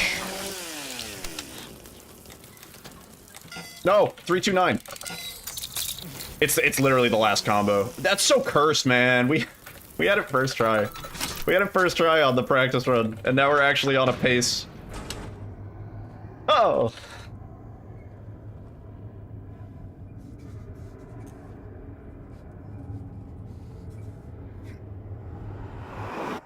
I don't know. I'm all in favor of turbo in cases where it means you will not hurt your hand running the game for an extensive period. Personally. But I also am a fan of, like, consistent decision making. You know what I mean? Where it's like, if we're gonna make a decision on one thing and then not on another thing, then, like, one of those things should be examined. Right? No big deal. Just put the gun down. Bathroom breaks are for people who don't want to make it onto the leaderboards. Yeah, also, any run that restricts pausing mid-run, I mean, in the case of like a console game where you don't have a LRT, or, you know, like the timer doesn't pause, that's one thing.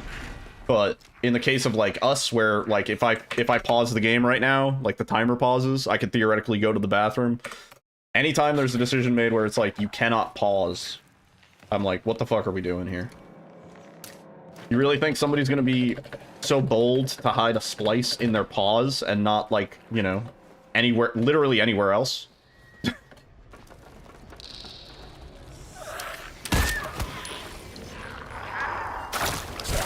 Arcane hypothetical speed tech. I feel like I wouldn't have enough content to keep that show going. That's good, right? Oh.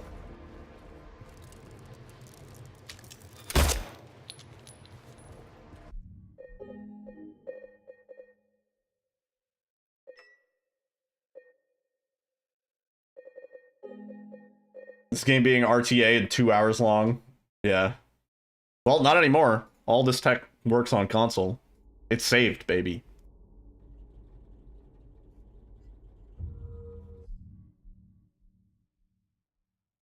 Pay a doctor to install a catheter and a colostomy bag for peak gaming performance.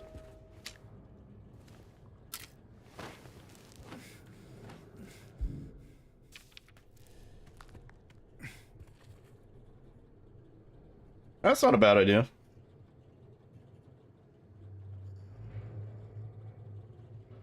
I mean, I did make a YouTube short when this tech was found, where I talked about it. Which actually I should probably get uploaded to TikTok. Adult diapers. Gnarly.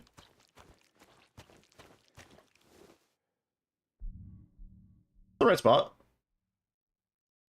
Oh, this is not the right spot. How do we... Uh-oh. You're shocked that this didn't get into GDQ? This was technically shown at the last GDQ, and the tech was not discovered until after submission period had closed. So, it didn't have a chance. How's this? What's gonna happen here?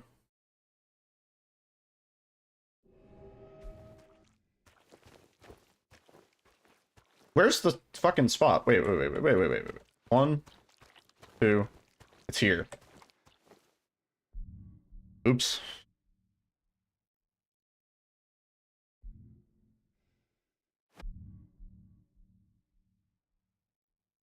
My Silent Hill 2 spoon speedrun? Yeah, I don't know. The fucking YouTube AI ate one of those 100 milligram edibles, dude. You should make spaghetti content.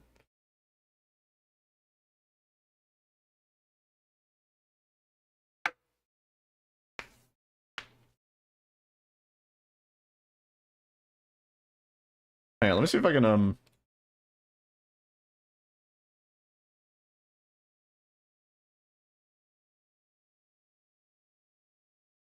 It's weird, it says messages show for 20 seconds. They definitely don't, though.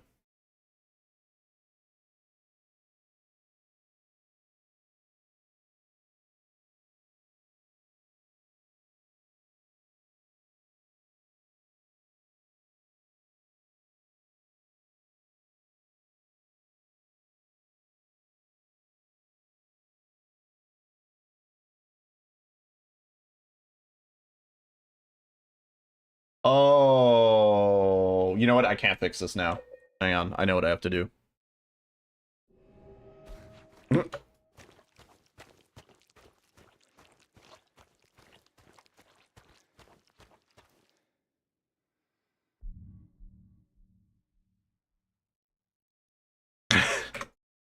It's all the pizza talk. Influencing the AI algorithm. Good. Let me pollute the algorithm with my spaghetti. Spaghetti. Get a few in there. 1, 2, 3, 4, 5, 6, 7, 8, 9, 10, 11, 12, 13, 14, 15, 16, 17, 18, 19, 20, 21, 22, 23, 24, 25, 26, 27, 28, 29, 30, 31, 33, 34, 34. Can the streamer count? Find out.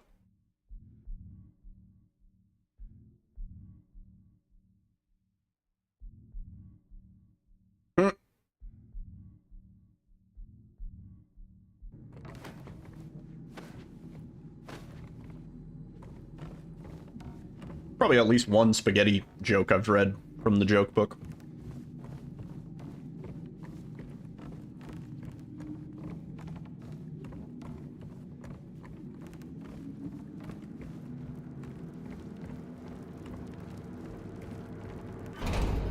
Yeah. Kind of a shame. We're on a pretty good pace.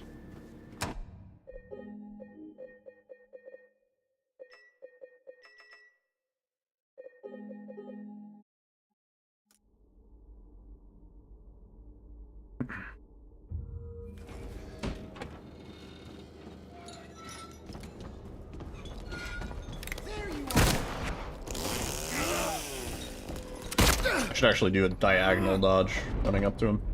A little bit faster.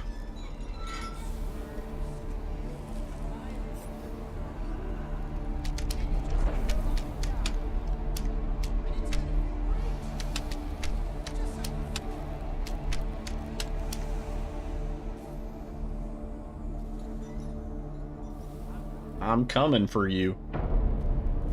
Gross.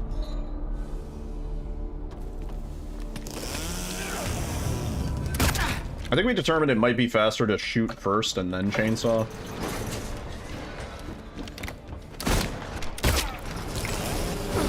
Yeah. Wow. If we can nail these last few tricks, it might actually be PBable. Just barely. Which I'd be fine with, considering I don't think I highlighted this 5328. Open!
Not bad for the D-Rust. I definitely know we can PB on this. Sub 53, maybe?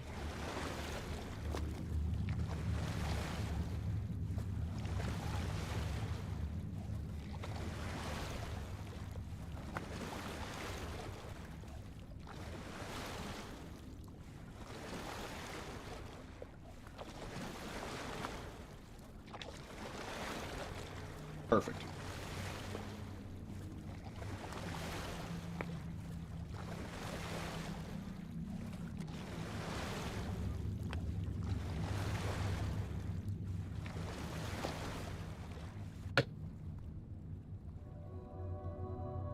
So, James, run.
A little bit nervy about the hotel out of bounds.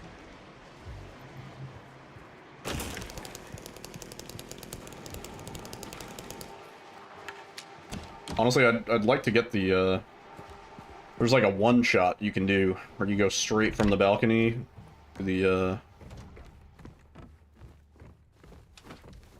bar. I was trying to get it, I just couldn't. Nervy? Was that a wordle? Good word.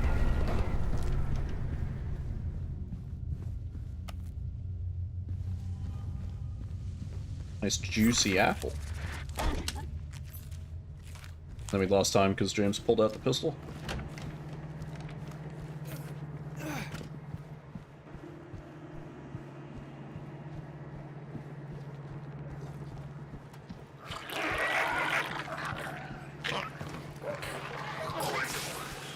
Oh wait. That guy didn't hit us.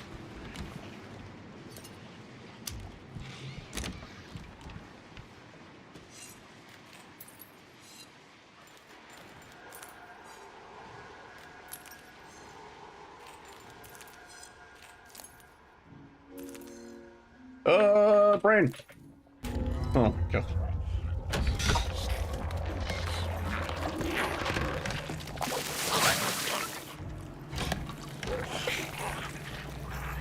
That was rough.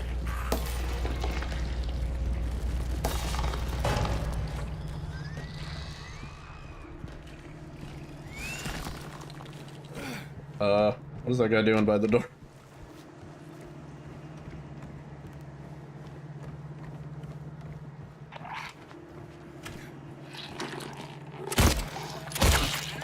I thought she was one shot on the head, but I could be wrong. Yo, Hammy! Needle J-A-M-M-A, Needle Vibe, Needle J-A-M-M-A. Hammy, thank you for the 54 months. Hope you had a good stream, man. I was lurking for a little bit. The TTS ran through that. You did? Nice. Oh yeah, man. Good to see you.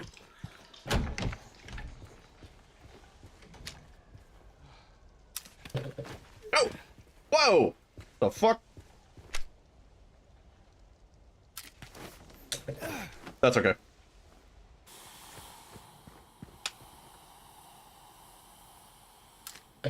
Certainly not going to save time here, but... We didn't get soft-locked! Woo!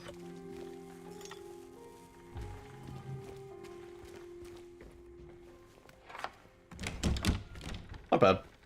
I might just need to do some dedicated practice on that one. Extra dodge.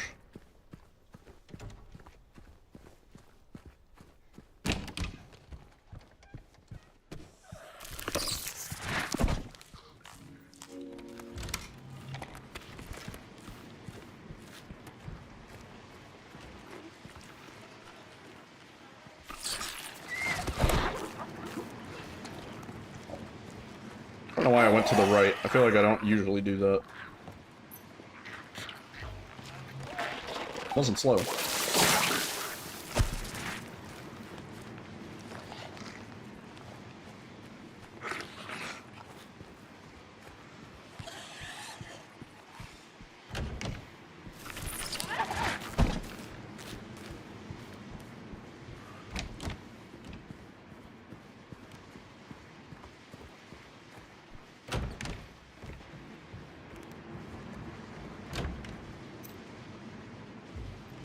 Wow.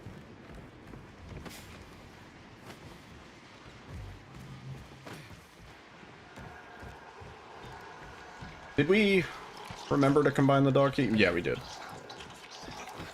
was the run that we got soft locked that we didn't.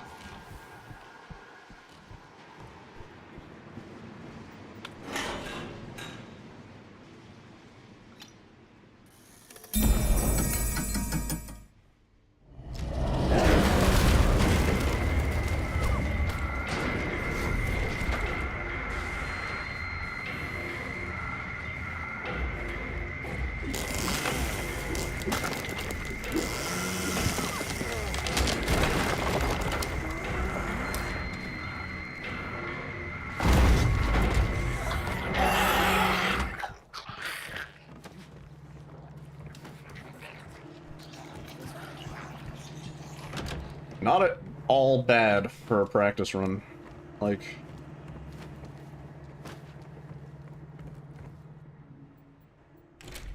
Not only is it like a run that we hadn't done for 2 weeks because of sort of GQ, but also,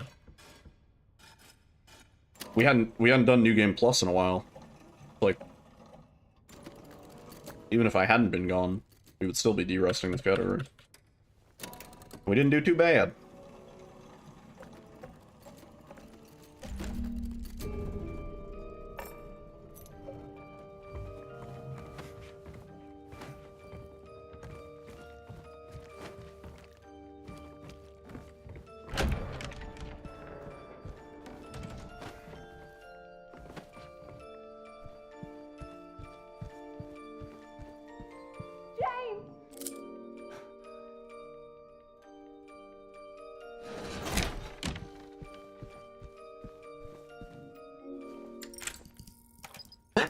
Oh, GG.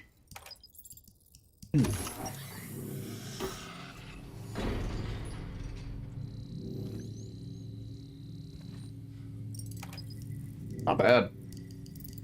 Not bad at all. Pokaż. Pokaż. Bench Pravda.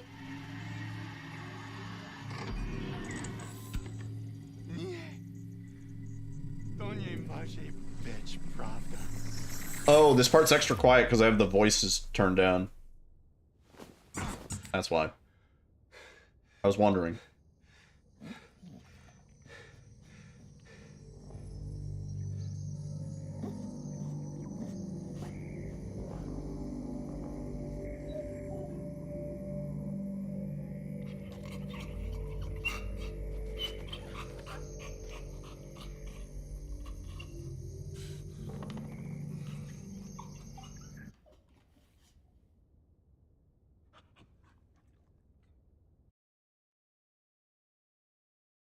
Juicy on the last split?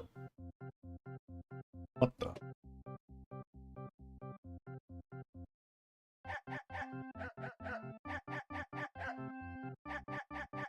Yeah, again, right? We had it on the other run too.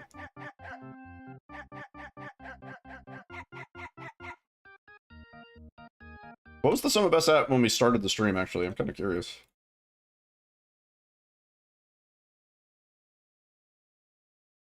First run, 52-29. We dropped 13 genuine seconds off of the sum of best.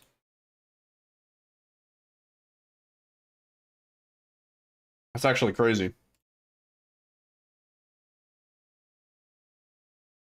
Oh, dude, the Tony Hawk Lux Cravings box at Taco Bell. We gotta go to Burger King tomorrow? Naruto toys at Burger King? I think it's just... We gotta go get a Naruto toy? Yeah. Word, Luke. Yeah, thank you for hanging out. I think I'm gonna call it there, actually. I don't wanna push too hard. I'll be live tomorrow. What are we doing? Probably arcade and groceries. So I should be live like maybe like 6:37.